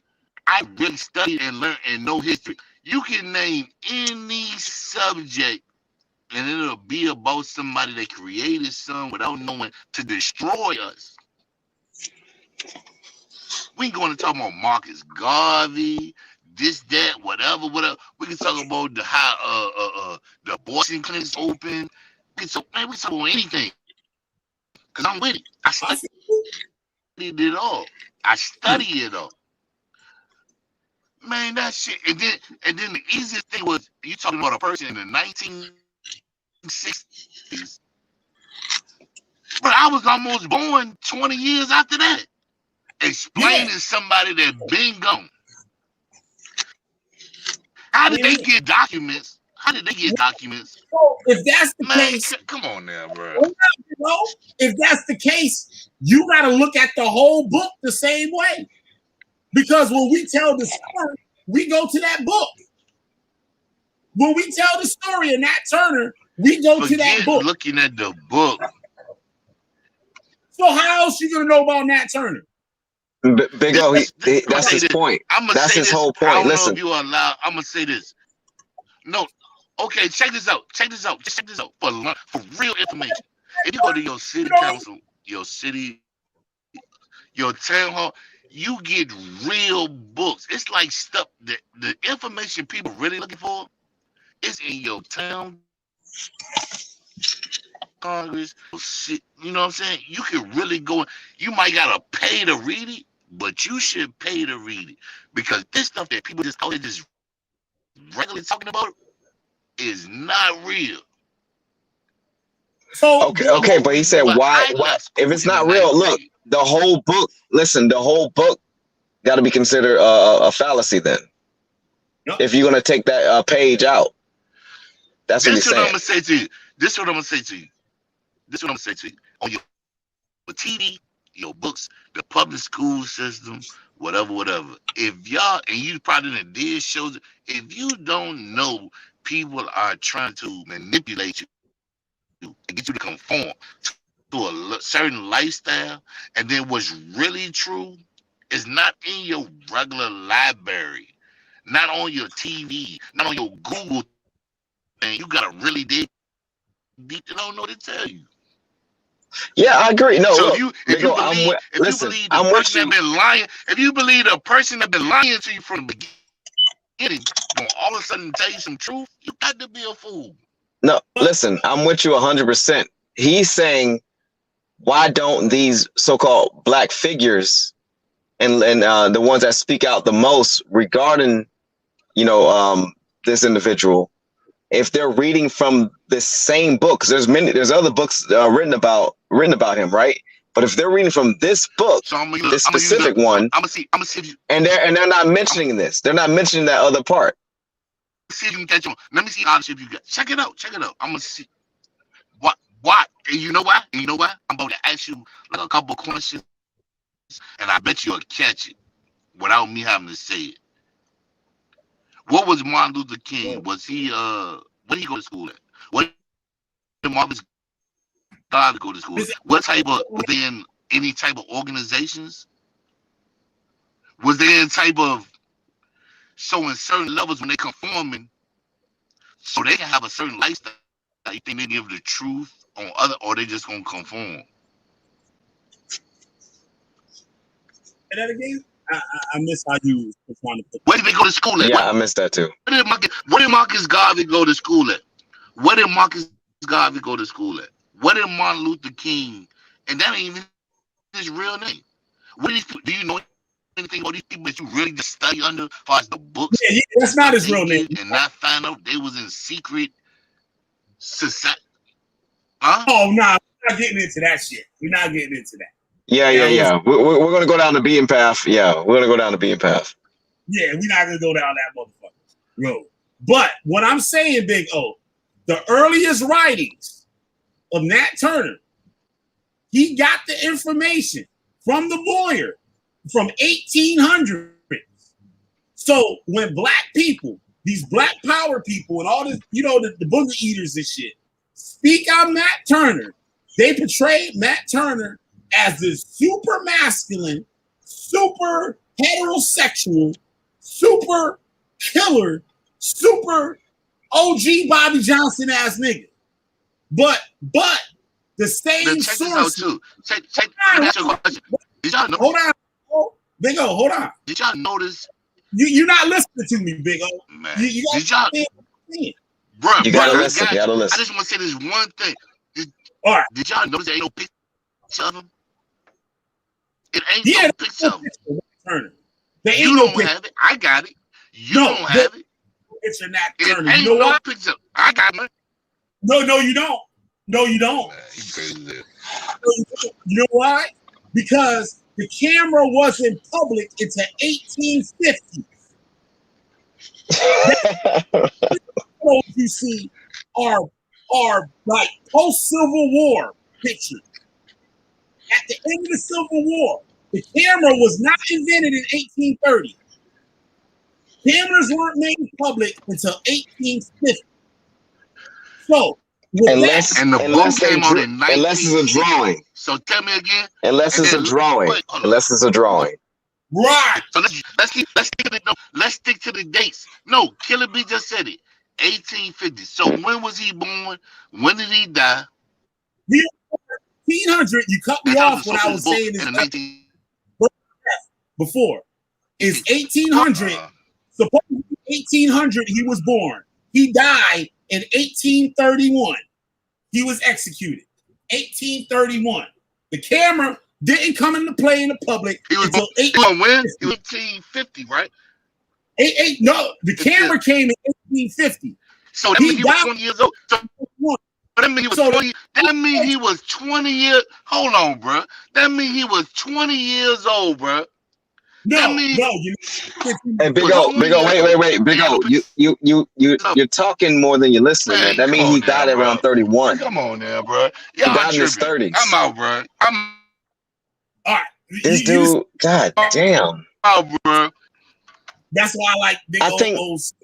This is, I swear, it's like a second grade comprehension level. That means he died in his 30s, bro. Yeah. So the camera. And I mean, 20 years after he died, the camera was invented. Are people listening? No, they're not listening. That's why they fall. God damn! It's like they be sitting in the back of the room or something. I be dealing with all the time. Now I know like the picture that they have of Nat Turner is actually Dred Scott, if I'm not mistaken. The picture that people put up as Nat Turner is actually Dred Scott. That's one of the things I was going to get on Dane Calloway for. Because he tried to show him, and cameras wasn't invented to the 1850s. And that picture of him was actually Dred Scott, if I'm not mistaken. That's who it was. Know what I'm saying? So, like, that shit. Yeah. Know what I'm saying? If they ain't no birth records and shit of this nigga, how can you be related to him? I'm not saying he not. He might be in some way, because you know people with slaves are sold and all types of shit. But they got split up, families got broken up. Yeah, that's scarce to be holding the families and stuff like that. But you know, like he said, some people could have wrote that shit down in their family Bibles or whatever. And some of them Bibles could be from the 1800s. I'm not saying that, but I'm saying what scholars, historians go by to get that information at the same place where this nigga got it for that motherfucking book. And that's the book that these niggas use. Know what I'm saying? So with that, you gotta like you have to look at it funny. And you see the agenda that these crazy black power motherfuckers got. It's a fucking agenda to lie to your motherfucking ass. That's what Afrocentrism is all about, lying to you. Only taking the good parts. I know what you're saying. It's the same thing. Even if they have quote unquote good intentions, you can't have something that's built on facts if you don't say the whole truth. Right. And like you said, it's second grade comprehension. And that's who the people that be writing these Afrocentric books. It'd be like third grade motherfuckers. Like they might be in college, but their mind is third grade. You know? Like real talk. No, I know what you mean. Look at Ivan Ben Sertima. The claims that nigga made are just fucking completely just off this wall. He got videos with a lady interviewing him, right? Asking him about the book. It was so sad how he was trying to make sense of that shit. It was so, I mean, they just dragged the fuck out of him. Like you wouldn't believe. But now, let's move on to Africa now and shit, right? Let me see if anybody say something. I ain't checked the chat out in a minute. Hold on. Q says back on. Q says back on. All right, I'll let Q speak for a minute. Then I'm gonna throw Q back out and shit. I'll let him speak. Go ahead, Q. What up? All right. Hey, thank you so much. And I do want to say, first and foremost, I appreciate the platform. And I think you guys did a fairly good job. So I'm not here to hate. I'm not here to chastise. So at the same time, I see why the brother didn't want to let me on, because I can be a bit volatile sometimes. But that's not what I'm here to do. I have to be honest. That's not what I'm here to do. I'm here to converse. So I want to ask the question. The question I was asking in the private chat. If we were to take away, well, you know, let me start off with a different question that's more pertinent to that actual title. Let's ask the question: what if he was a flaming homosexual? What would that change? And I'll leave my mic and wait for the answer. Absolutely nothing. It shouldn't change nothing. These niggas will throw him in the garbage can because the nigga was gay. They throw him in the garbage can and talk about his mama. But I don't know. It wouldn't change anything at all. But so my question is, if it wouldn't, go ahead, brother. Go ahead. No, it wouldn't change anything at all. Like if someone stood up for righteousness, they stood up for righteousness, period. It doesn't matter what they do, you know, behind the closed doors. But the question is, with the track record on history, how many flaming gay people you knew was like, you know, the main proprietor in some type of movement regarding, you know, Black empowerment? Hey, I do want to say this real quick. Like, this is Kung Fu Tony from back in the day on SVDO, and I want to say, hey, shouts out to you, man. I fucks with you. Like, I always fucked with you. You was always a cool nigga. So, you know what I'm saying? You moved on from that. I moved on from that too. So I always fuck with you. But yeah. So what you're saying is that it shouldn't make a difference, and I agree. It shouldn't make a difference. So when you bring these things up about if one was potentially this way or that way, then one has to question and ask, what's the reason for bringing it up if it doesn't matter? Because one can say, okay, well, the way how I build my houses is using these type of blocks. The other person says the way how I build my houses are these type of blocks. But the only reason you bring up the way how I build mine is if there's a problem with it. But if there's no problem with it, I have to ask you again, and I know it may sound repetitive, but I have to ask you, what is the reason for bringing up how a person fights when it doesn't actually correlate to how they're actually fighting if it yields the same result? Do you understand me or no? Yeah. Okay. Yeah.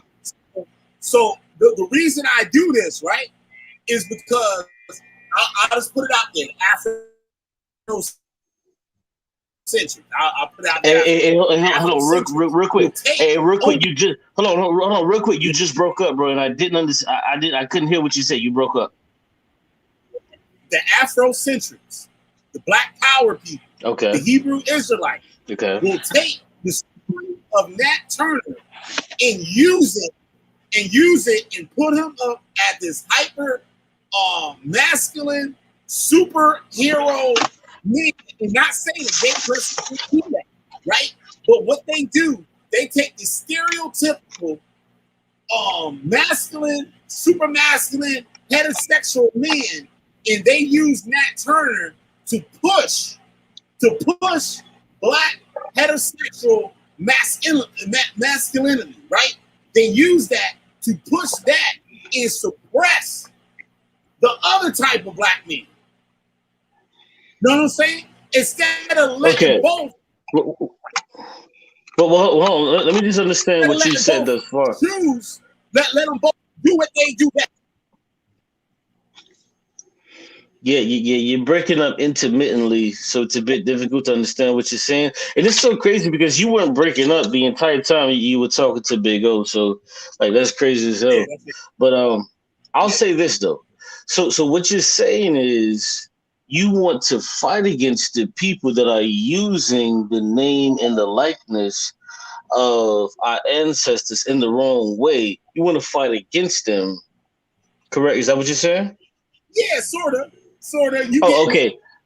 Okay. So what you choose to do is you chose to dig up things that the majority of the black community doesn't agree with, and you chose to use that to attempt to fight against the fake Black Hebrew Israelites. Is that what you're also saying? Not don't agree with, don't know, the ones that don't know, and the ones that know and lie on it. These people that speak on Nat Turner as this super, I'm not gonna say Nat Turner wasn't masculine. That's wrong to say that, right? I don't know how he carried his life or whatever, right? But we know from the account, from the same source, these black powered people get their source.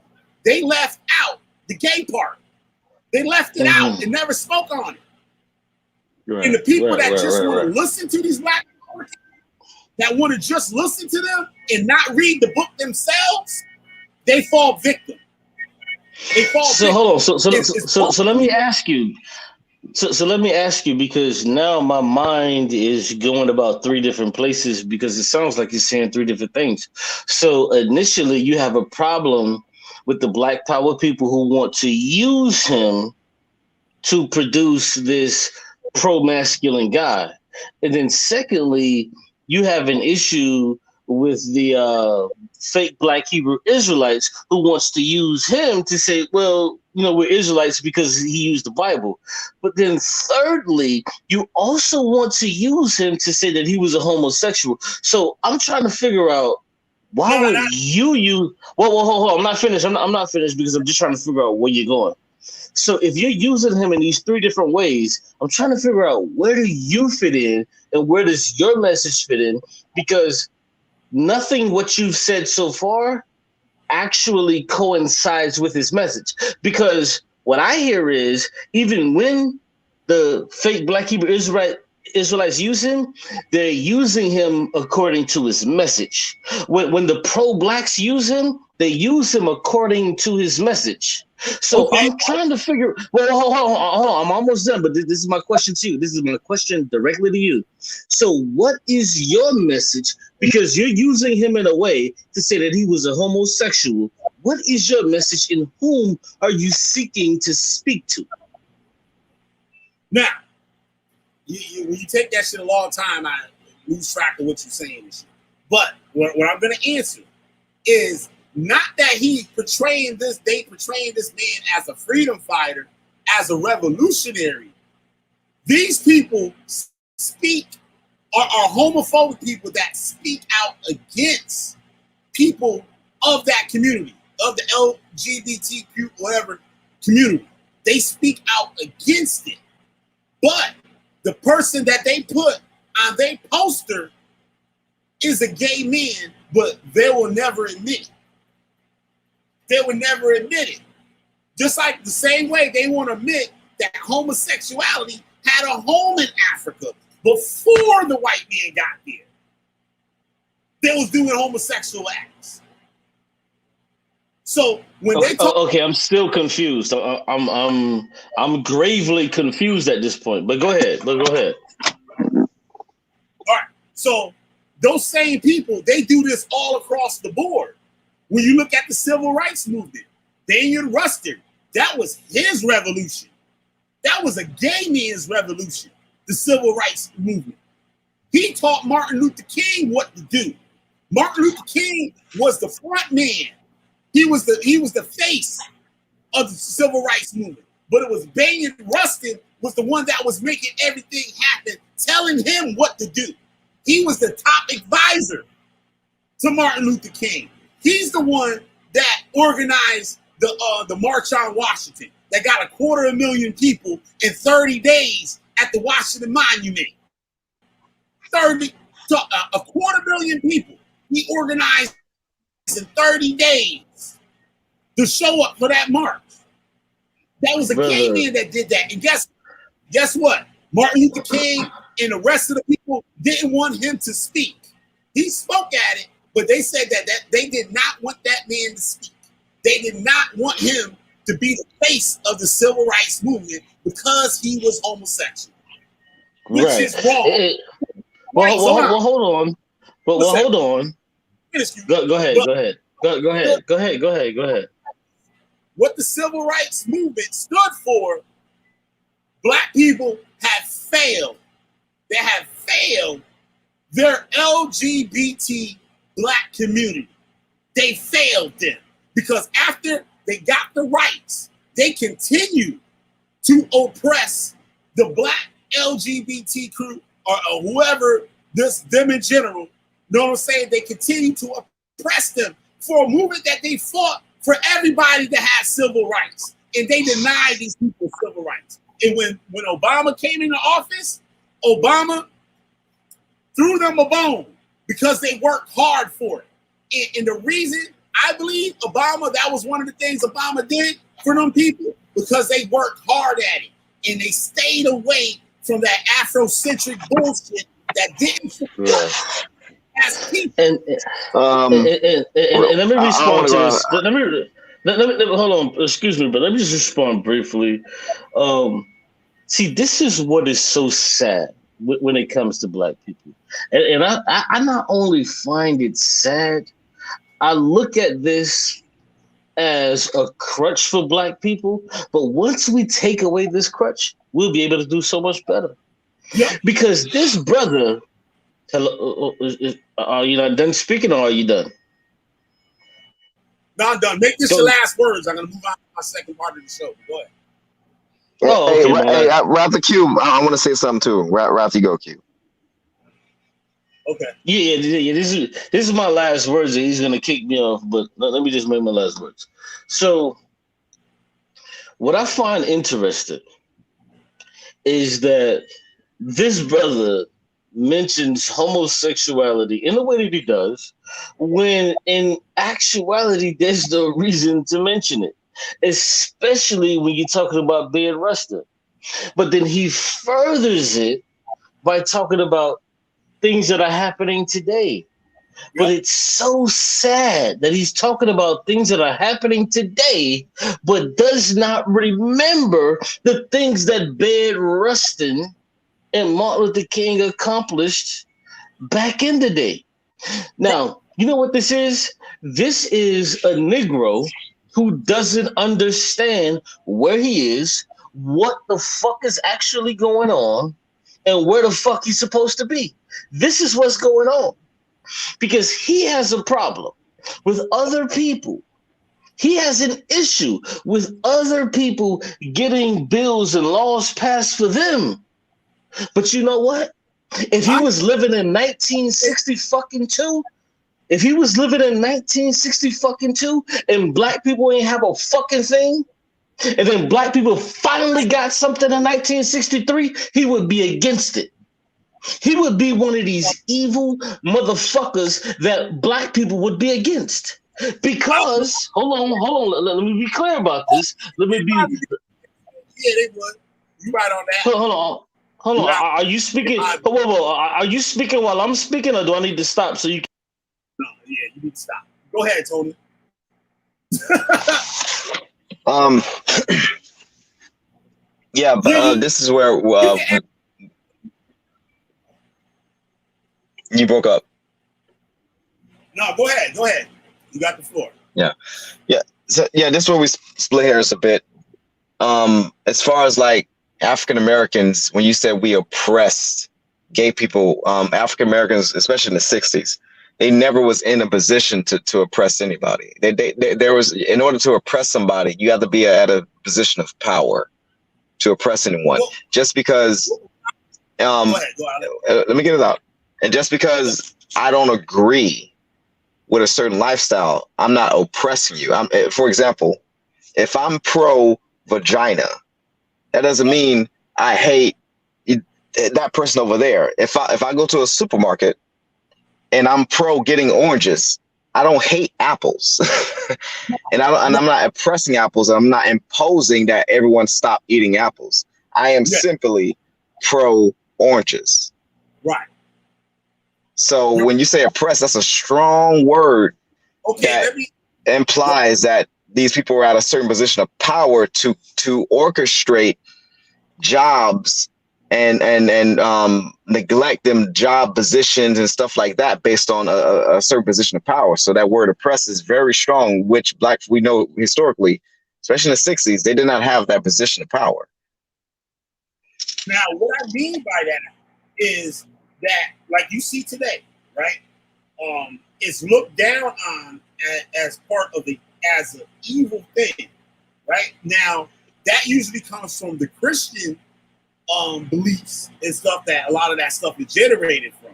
I'm not taking anything from the Christians, but I'm just saying that's where a lot of that stuff comes from. Now, us as Americans, we're not obligated to believe in the Christian book. As an American citizen, you can believe in anything you want. You can believe in a can of Pepsi and worship it. And guess what? The United States government is going to protect your right to worship this can of Pepsi, right? So after the Civil Rights Movement, which was led, it was the genius of Bayard Rustin. Now, when the march happened in Washington, they said that people had a problem with this man speaking, the man that organized it. Why? Because of his sexuality, which should not matter, which should not be brung up, which is nobody's business but his. That's like saying, oh, we're not gonna have this nigga speak. His wife is from Italy, or this nigga wife from Haiti. You know what I'm saying? That's fucking ridiculous. Everybody would look at that person funny for saying that. But it's not looked at that way if you say, oh, this nigga gay. It shouldn't even be brought up.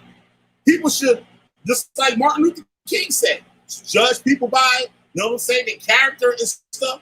And like, if he a good person, he a good person.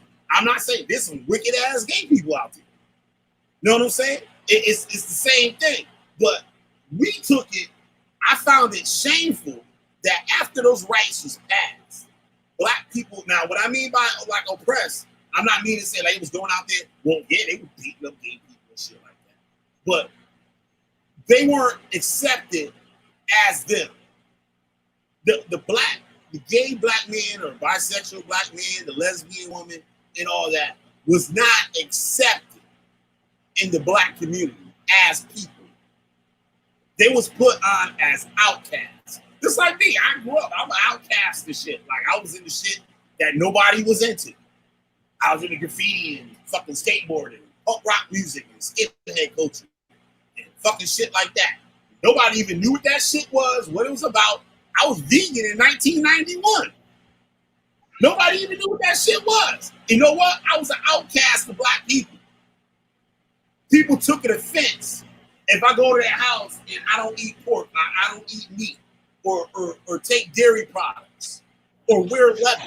I was a real vegan. I didn't even wear leather. I didn't even wear animal products, period.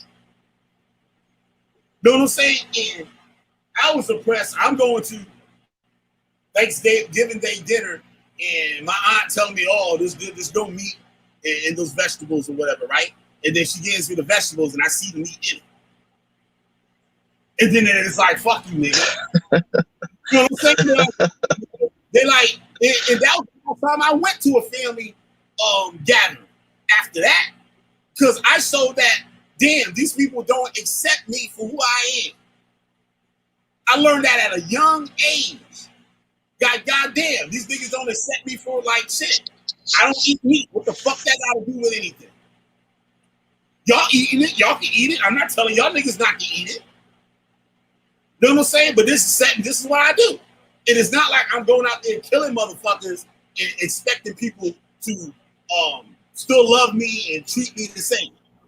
Killing a motherfucker and who you fucking or what you eating or what you believe in is two different fucking things. You know what I'm saying? So I find that it's fucked up. And after the cult, I had to reevaluate myself. Like, I didn't have those things on me before I joined the Hebrew Israelite cult. Like, I was very anti-racist. But when I joined the cult, it made me racist, but I still handle myself non-racist. But I left it up to God to be the racist. That God is going to kill these white people. That God is going to kill gay people. That God is going to kill people that eat pork or worship another God. God going to kill them.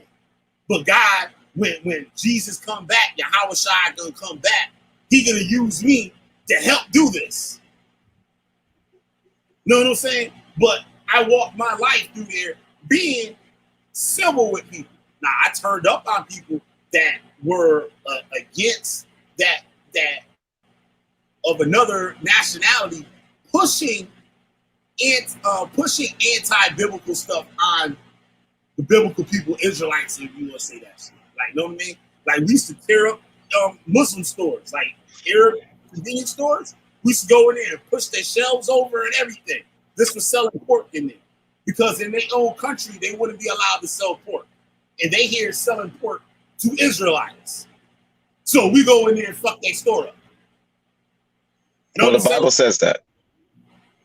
Right. So that what gave us the okay to do that. You know what I'm saying? If Kwame, if you're not adult enough to have a conversation, you come in if you want. Oh yeah, Demonte, if you want to come in too, I drop the link. So we I gotta run soon because I gotta go to work tomorrow. But so I'm gonna try to. I might have to hear the playback what you're gonna say about Africa. But I will hear the playback. But before I go, from my knowledge, and not to challenge anything that you're gonna bring forth, the homosexuality as a norm was through historical paintings, art, and customs was introduced from like the descendants of the Caucasian race, like the Greeks and stuff like that. So, but I'm gonna hear the playback what you have to say about Africa. As far as I know, that stuff was not. I mean, in every culture, you might have incidences. Somebody in damn bushes might, I don't know, jump on a damn animal. I don't fucking know. So, but as far as like it being celebrated, as far as like a customs and culture and part of the norm, never heard that it's been a normal thing. And I've heard people try to put that on Egyptians, but it was clear from what I saw. It looks like just pictures of circumcision, which actually predated, of course, the Bible and may have inspired where they got it from. But as far as I know, I've never seen that as a celebrated customs and things that they would considerably pass down, because it's like, that act contradicts the very idea of a generational thing, because if it's something that's celebrated, you will contradict yourself. So, but I will hear the playback. I'm interested what you have to say. But yeah, shout out to Q, man. He's Q he said himself he can get volatile, but he's a very logical brother. And for him to be in the occult, huh? I like what he do and shit, but he take too long to do it, and he talking, and that's not good for the show. Like, people don't want to hear that circular talk. Like, they want to know motherfucking opinion and all that shit. Like, you know what I'm saying? Yeah. Not the show. So yeah, man. You know, I gotta learn how to talk a little faster too when I'm on the show with you. I gotta you know, be a little fast talker like I'm, you know. But shout out to Q, man. Very logical dude. You know, he was in the you know, the whole religious thing, and for him to come out of it, you know, it take a lot of mental fortitude to look at things rationally. So shout out to that dude. A lot of respect for him. And I will be listening to the playback. And I'm gonna actually show that there are homosexual acts in cave paintings that predate white people in Africa by 1,000 years, I believe, if I'm not fucking up that date. Homosexual acts and bestiality acts. Now, we was taught in the Hebrew Israelite school that the Africans are the fathers of bestiality. We was taught that it was the Canaanites or the Hittites. No, the Hittites. The Hittites were the first to deal with bestiality. And Hebrew Israelites say Hittites are African. But I can show you some cave dwellings and stuff. And it shows you. And we're going to see some words that's used in their language and some accounts. So that's what I'm about to do now.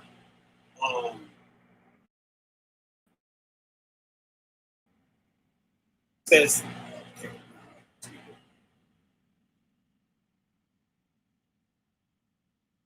primary again.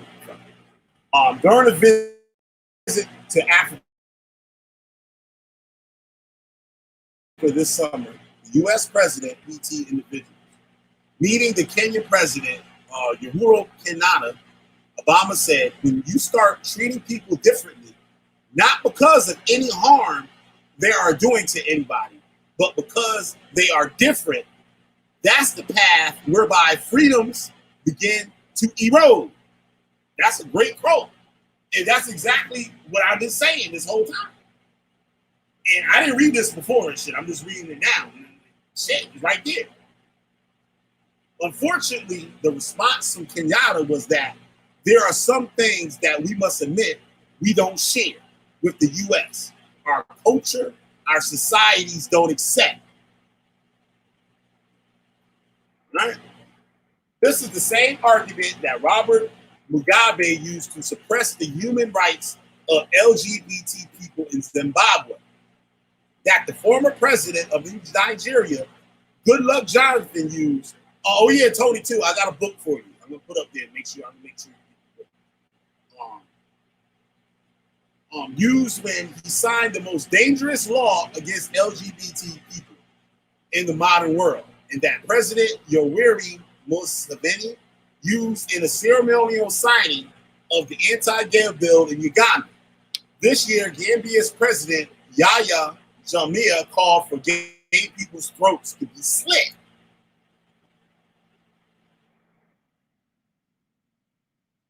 I was appointed by Berlin Humboldt University this year to teach the course Pre- and Post-Colonial Sexual Orientation and Sexual Identity in Africa. I knew I had a huge task before me. I had to teach students about a history that was mostly unwritten. In digging up facts, I found that while many Africans say that homosexuality is un-African, African culture is no stranger to homosexual behaviors and acts. For example, in my local language, Yoruba, all you people talk about the Yoruba, I'm Yoruba, nigga. The word for homosexual is a daforo, a I have no idea what that word means. Hold on. I found out what that should mean. Shit, I think it means word or phrase that is not formal or literary, typically one used in ordinary or familiar conversation. Okay. A colloquialism for someone who has anal sex. It might sound insulting or derogatory. However, the point is there is a word for the behavior. Moreover, this is not a new word. It is as old as the Yoruba culture itself. So, these Yoruba people, these ancient people, had a word for it. Now, for somebody that never did this, had this in their system, it don't exist in Africa, why do these niggas have a word for that shit? In the northern part of Nigeria, yandodo is a Hausa term. Remember, y'all talking about the goddamn Husas, the Israelites, and all that shit? Term to be described effeminate men who are considered to be wives of men. Wait a second. These Nigerian people got men wives? While the Yoruba word might be more about behavior than identity, this Hausa term is more about identity. You have to look and act like a yandodo to be called one. See? You got to see one to call one motherfucker that. Is not an identity you can just carry. These words are neutral. They are not infused with hate or disgust. Y'all see where I'm getting at here? In the Buganda kingdom, part of modern-day Uganda, King Mwanga II is openly gay and faced no hate from his subjects until the white man, listen, all you black-powered Hebrew Israelites and rest of y'all boogie-eating nigga nuts, was openly gay and faced no hate from his subjects until white men brought the Christian church in his condemnation. Though King Wanga is the most prominent African recorded as being openly gay, he was not alone. In Boy Wives and Female Husbands, a book examining homosexuality and feminism in Africa, the researchers found explicit Bushman artwork that depicts men engaging in same sexual activity. There have been other indicators that the transition from boyhood to adulthood within many African ethnic groups involves same-sex sexual activities. So what accounts for the current dismissal of homosexuality on the continent? One factor is the increased popularity of fundamental Christianity by the way of American televangelists since the 1980s. While Africans argue that homosexuality was a Western import, they in turn used a Western religion as the basis for the argument. You see that? You see how they use that shit? That's what the Hebrew Israelites do, shit like that. Now, they got an argument. They talking about that shit is wicked, is evil, and all this shit, right? That shit came from goddamn the white people, right? But then they're going to justify hating against it by using a Western fucking religion. They can use the Bible as a backup for what they say. But wait a minute, y'all niggas is African. Why are you looking at these motherfuckers to help you on this thing? Because the whole idea came from the religion. And if I get across this tonight, I'm going to come across it. I found something strange. It was like an African word for sodomy, and it was based off the English word. Know what I'm saying? So that wasn't in the original African language. That was imported, and it has biblical reference for what the word means. When I have challenged people who are anti-gay, many have said that it's not in our culture. However, when you probe further, they argue that homosexuality is not in the Bible. but the Bible is not our historical culture. Right? So they say, oh, they ain't our shit. He said there ain't no homosexual in the Bible, but the Bible is not our historical culture. That shit ain't African, nigga. That shit was imported into this motherfucker. This shows there is a real confusion about Africa's past. Reinforcing this is the fact that populist homophobia has kept many politicians in power across Africa. If you hate gay people, you get votes. You see that? Same shit they do here. You know what I'm saying? The conservatives don't like homosexuals, so they vote Republican to get these motherfuckers up out of here. You know what I'm saying? The left, they like the importing motherfuckers, people into the country, and homosexuality and goddamn bail reform and all types of other shit. Like, you know what I'm saying? If you agree with that, you can get votes. It says, as a Nigerian gay man, these myths about homosexuality create a dark cloud over my head. They leave me trying to navigate my way through self-denial, rejection, love, and burden of guilt. While too many people, the assertion homosexuality is un-African might just be words to all African LGBT people to put our lives in imminent danger. It is used in South Africa to rape lesbians. So y'all hear that? If you're a lesbian in South Africa, they got laws to go out there and rape your ass. Do any of y'all Black Americans agree with that? That this should happen? Y'all talk about going back to Africa. Do y'all niggas want to go back to Africa to a land that does that? That rape women, that don't want men, that have no desire to be with a man? They should be raped? Let me know in the chat. It is used, let me see.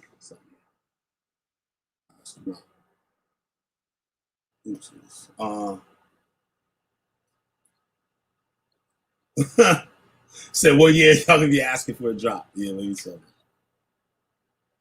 that. You put the thing in the chat again. Yeah, y'all niggas got a lot to talk about in the chat, but oh shit, I didn't put my thing up on the screen. Let me put this shit up on the screen so y'all can see it. My bad. And thanks, Tony, for coming on, man. I appreciate it.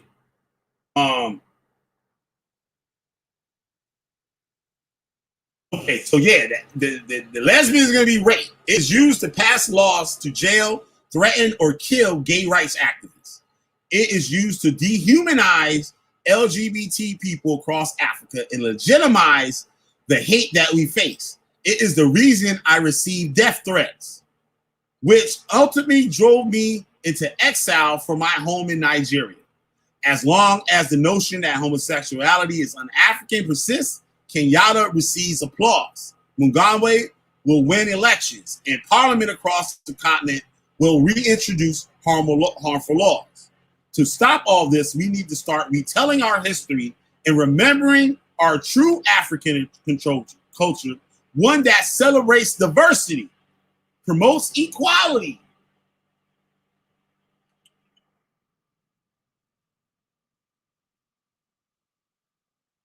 promotes equality. Lost my place. Oh yeah, promotes equality and acceptance and recognizes the contribution of everyone, whatever their sexuality.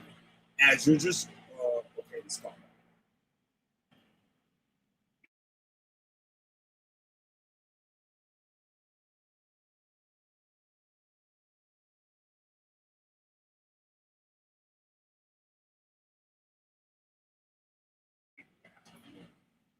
I think I know y'all participated tonight, so I'm gonna give out the book. Make sure you guys get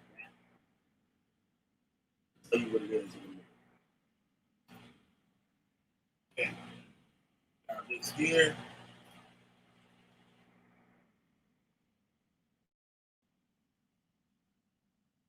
Go back because I missed a few of these.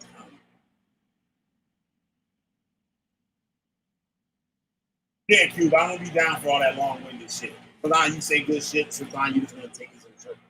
That's not this kind of shit. Oh yeah, Ivory, I want to know Martin Luther King's live number. But Martin Luther King was against Bayou Rustin. They actually after they stopped using his services afterwards. They're like, all right, nigga, you funny nigga and shit, we done with you. And you're right, DeMonte. If you want to come out here and talk about it, man, I'll put the link in the chat.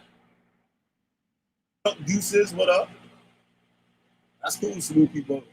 Oh, you out, Brainstorm? I knew I missed some comments. I'm seeing it now. It says, good night, guys. I have an early appointment. I have to replay what I missed tomorrow. Yep.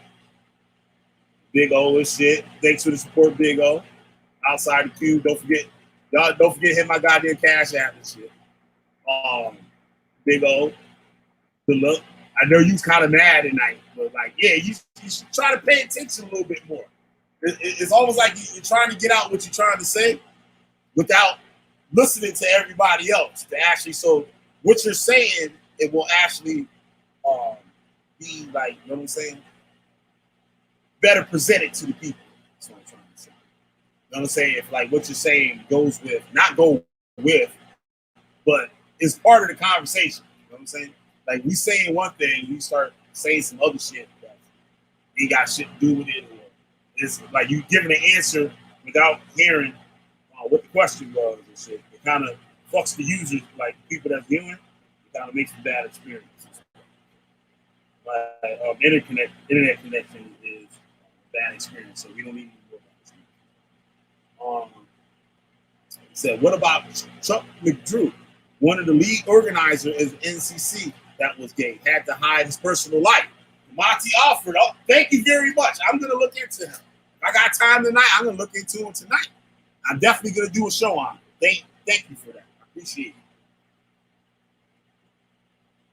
See? And like I said, too, that usually the articulate, the, nerd, those are the people that are most likely looked at. Those are the poster people for that type of community. You know what I'm saying? People associate all of them being feminine and all types of weird shit. But anyway, let me continue reading this. There exists, check this out now. There exists the persuasive idea in the minds of countless Africans that homosexuality was inherently un-African by nature. Many people living in Southern Africa believe that homosexuality was a colonial import and that it did not exist prior to European imperialism on the continent. These beliefs have bred a vicious and often violent form of homophobia in various sub-Saharan African nations, with political leaders in a number of countries publicly encouraging a mentality of denial regarding the very existence of homophobia in their nations. Right? I want to check and see how. Hold on a second. Check my audio. See if it's okay. A lot of people coming in.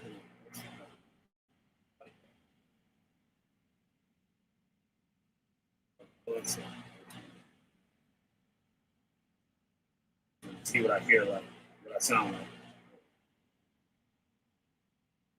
Come on, man.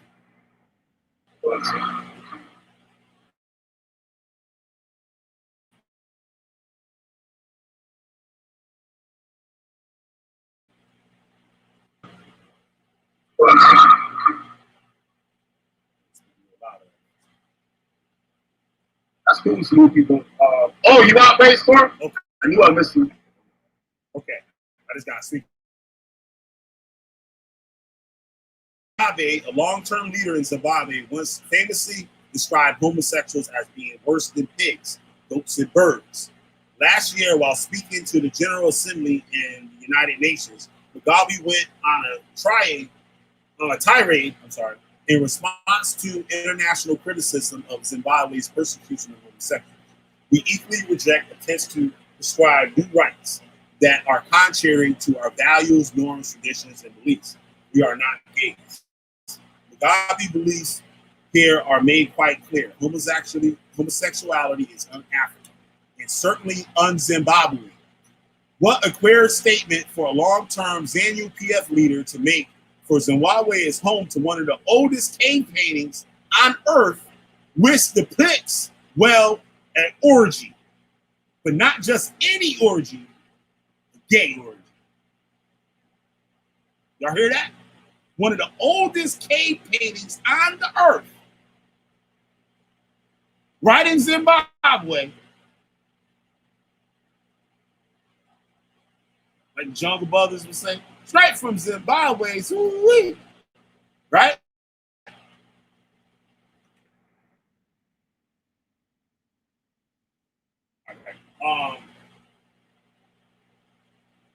Mark Etpritch, a British-born professor of global development studies in history at Queen's University in Canada, published a book in 2004 titled Chani, The History of a Dissident Sexuality in Southern Africa. And the first few pages of the book is an image painted by Sam Bushman dating from at least 2,000 years ago and depicts what appears to be three males engaging in anal and intercrural intercourse, plus two male couples, one embracing face to face, while in the other one, partner guides an enormous erect penis towards his behind. Garlic, 1995, page 28.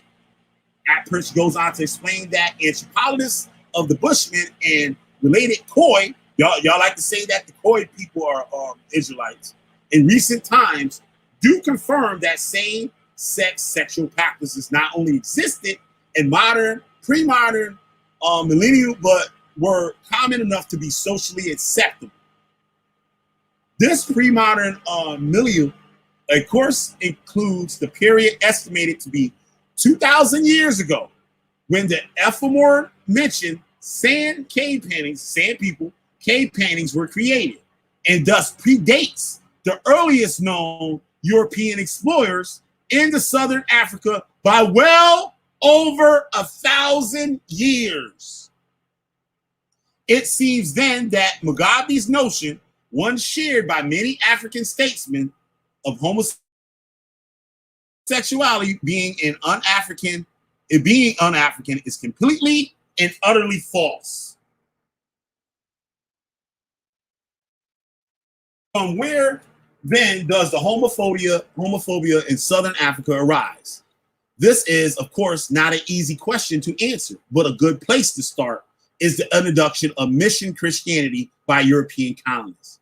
Prior to the introduction of mission Christianity onto the African continent, there exists an enormous variety of traditional African religions. These faiths shared many commonalities with each other while also possessing unique characteristics and rituals depending on the geographical location. In the tribe practicing the faith in question, in pre-Christian and thus pre-colonial Africa, traditional African faith centered on the honoring of one's ancestors, the spirits, the presence of whom remain among the living, for they often were believed to have acted as intermediaries between the living and the divine. These faiths emphasize the vital importance of praying and honoring the departed so as to ensure the bountiful harvest, good health for living, and general prevention of hardships. These faiths did not offer critiques of homosexuality or human sexuality in general, for that matter. That was Christianity's job. The Bible is not shy of homophobia. One homophobic quote from the Old Testament reads, if a man lies with a man, as one lies with a woman, both of them have done what is detestable. They must be put to death. Their blood will be on their heads. The message here is clear. In the introduction of faith, so virulently committed to the eradication of homosexuality, spelt the beginning of centuries of oppression for sub-Saharan Africa's rich examples of non-heterosexual ways of life, right? Black people that were brought here were from the sub-Saharan. And Zihan, a senior lecturer at the Department of Politics and International Studies at SAOS at University of London, and Joseph O'Malley, assistant professor at the School of Diplomacy and International Relations, Seton Hall University, USA, produced a report in 2014 titled The British Colonial Origins of Anti-Gay Laws, which noted that 57% of states with such a law, which criminalizes homosexuality, have a British colonial origin. Almost 70% of the states with a British origin continue to criminalize homosexual conduct. So they're saying here, let me look at the chat here. See what we're doing.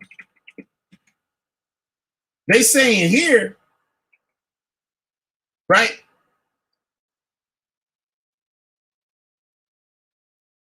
They saying here that the hate on homosexuality existed when Christianity, the British showed up and pushed their Christianity. That's when the hate came. That's when all the laws and we'll kill your ass and all that shit came from. The Africans wasn't doing that shit. Oh shit. They wasn't doing that.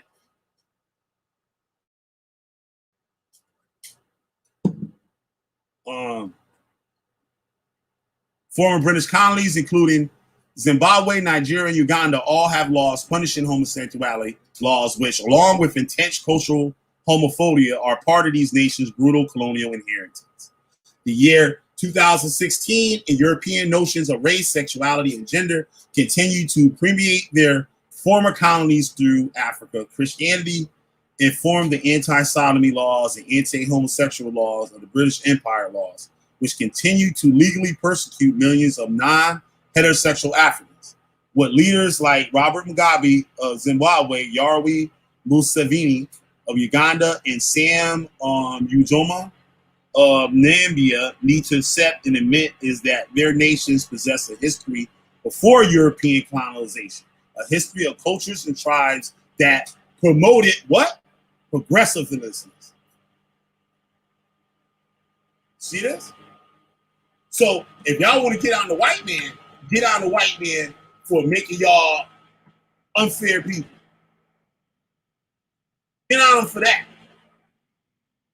In pre-colonial and pre-Christian Uganda, it was the Mudoko Dako, effeminate men who were treated by their societies as women and who were permitted to marry other men.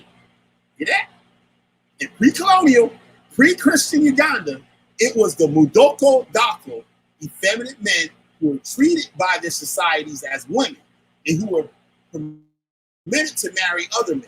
In Namibia, it was the Damara, who had emphasis of lesbian couples using artificial penises during intercourse. So here you got in Namibia, they got lesbians using fucking dildos.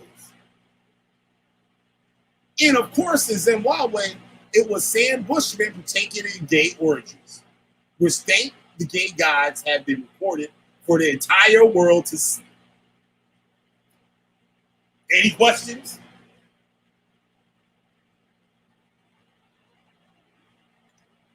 What do you got, like 9 or something people in here?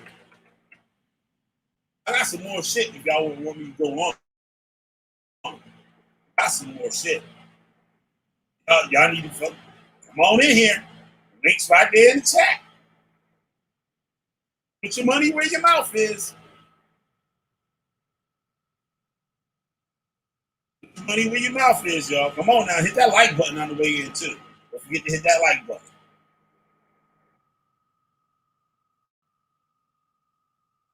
Come on in. Links right in the chat.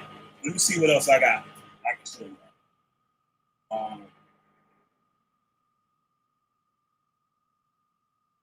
Yeah.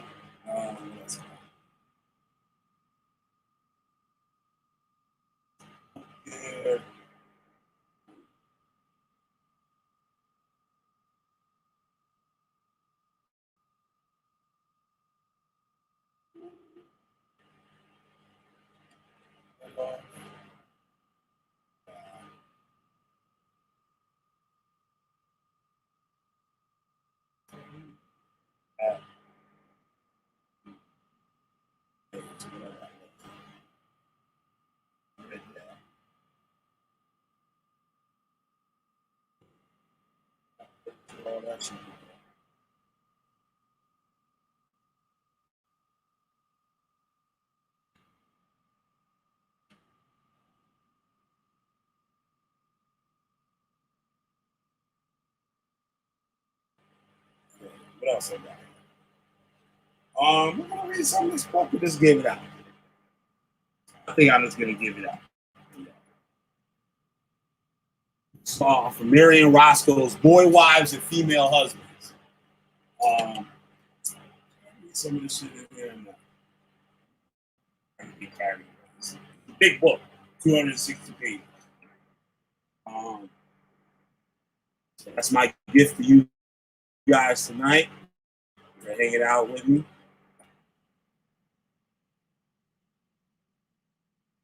Put that in the chat for you.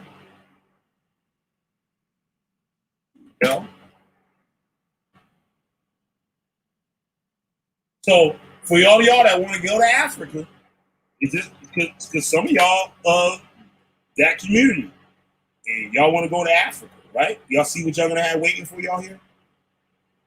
At least America give you some protection. But y'all want to go be in Africa and shit. Like I said, when y'all get there, tell them B ain't coming. But I'm just playing, y'all. Yeah, y'all shit. I was gonna close it up because y'all whole ass niggas scared to come up in here. I'll tolerate Q foolishness for a little bit if you want to come up with. I'm all over now. I got all my points out. People going crazy in the back. No, I kicked you because I don't want to hear none of your shit no more. Because you try to turn the show into something else other than what it is. You do that all the time. You got a track record of that. So that's why you get that treatment. Plus, you disrespect on them. You didn't do that tonight. But you're gunning for that. You're gunning for it. You did it last time. So the way I treat you in here is with what you did in the past. You know what I'm saying? You gotta understand that. I'm fair. I'm always fair. If I didn't want you to come out here, your ass wouldn't get out. I was so-called scared of you, your ass wouldn't have been up on it. Make sure y'all hit the like button before y'all leave. Put the book in the chat. Also going to put in the comments after the show. Thank y'all for coming by here tonight. Let's find the general. Talking away from the computer. All of mine. Yeah, y'all, shit. Just support me. I'm going to have more videos like this coming for this whole month. Then shit, whatever the next month is, I'm going to have some shit with that too. So I'm here to support all communities in America, all American communities. Whatever kind of lifestyle you want to live, or whatever kind of things you into, I'm going to support you. And like you feel like you're being oppressed or whatever in this country, your rights are being like fucking violated and stuff like that. Hey, Killer B's your man and shit. I'm going to let people know they're for me. You know what I'm saying? To get their minds right. Yeah, it's a good book. I read like one chapter out of it. It's a pretty interesting book. So you guys check that out. Various sources in there and stuff. So with that, y'all, I'm gonna get on out of here. Thank y'all for hanging out. I am Killer B, the Witch Rider General. You got a witch, I'll burn their asses up. Black power motherfuckers, you Hebrews like boogie eaters, y'all just better watch out. Stay in your lane and shit. Or feel the flames. With that, y'all. Oh yeah, shout out to all my supporters and everything. Yeah, so I'm up out of here and shit tonight. All right, y'all. Peace. During these ceremonies, was Satan the devil ever referred to? And man portrayed on the screen so vividly that you flinch. This man showed no mercy in the pursuit and interrogation of his victims. He was called the Witch Finder.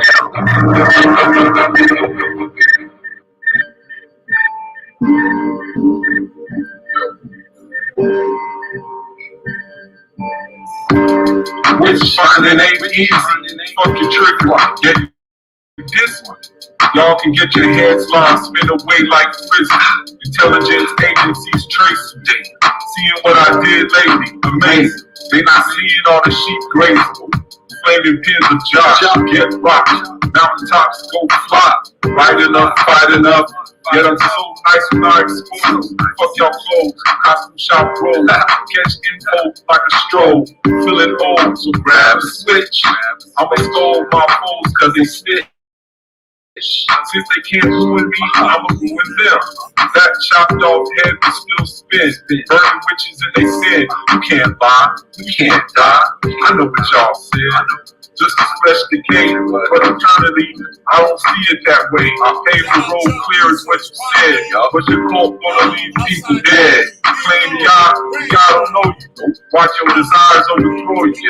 Man fall down, man go boom. Mask women like doom. All caps like y'all yelling. That's a rap. Might as well be fellas. Y'all words are left on YouTube, acting fresh. This the next. Feel the sun from the solar plexus. Taste the breakfast. Finding all those devices that detect us. Yo, show respect, cuz. What line of business might it be? God's business. Witch finding. Witch finding. Oh, that's nice. That's Y'all be looking for that next buzz or some buzz.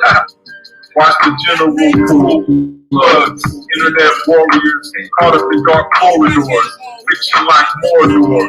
Should have stayed on the floor. Y'all know no origins. Laughing orphans, even though we got royal blood coursing. No more horses. Real life's more important. Y'all speaking curses on yourself, claiming God and no one else. Blast you off the shelf. Burn your whole library. I see you do it. Look, y'all claim to learn reading from the Jewish books.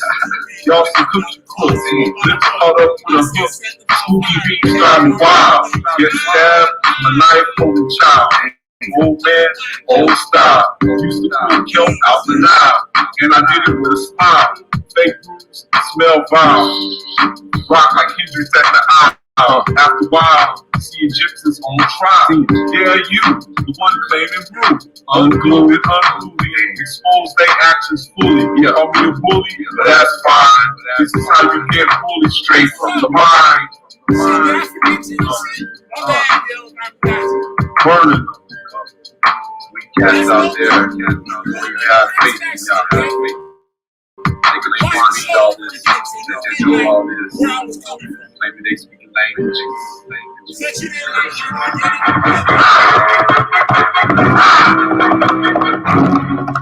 Be the first to see it. Be the first to talk about it. The Witchfinder General. So, yeah, Big O. So, like, watch the whole show from the beginning so you get an idea where I was coming from. You came in not knowing really what my stance was on and this shit. No, Kirby, ain't nobody feelings hurt. But smash that like button. That's right, nigga. You the only one in here and shit. So I don't know how much that feels. Fuck it. Smash that like button, niggas. Big O, man. I'm being Big O. We got some more videos coming your way. And homeboy, let me find his name. I give him a box. I gotta remember that name. Chris McDrew. Chris McDrew. Remember that, Demonte. Oh, thank you. Thank you very much. I appreciate it. That's awesome. Thank you. Thank you very much for your support. Your new face and stuff. That's what's up. I'm glad you got a big smile on my face. Thank you so much. I'm going to be doing some more shows and stuff like this in the near future. Thank you so much. Thank you so much. That's awesome. So, like, if you guys ever want to come out here, you're more than welcome to come on, shoot your stuff. I got a lot of weird people that come out here that know how to talk like normal people. But I don't know, you can dive in head first in my world and stuff. But yeah, thank you so much. I appreciate that. You got a huge smile on my face. So, yeah, everybody shit. Like button, share, subscribe, Cash App over there, Coke Buster. No, hey, man, I'm out, yo. I'll see y'all tomorrow and have some more stuff for you. Definitely looking up that the Q guy. Definitely check it out. So, next stop. Peace.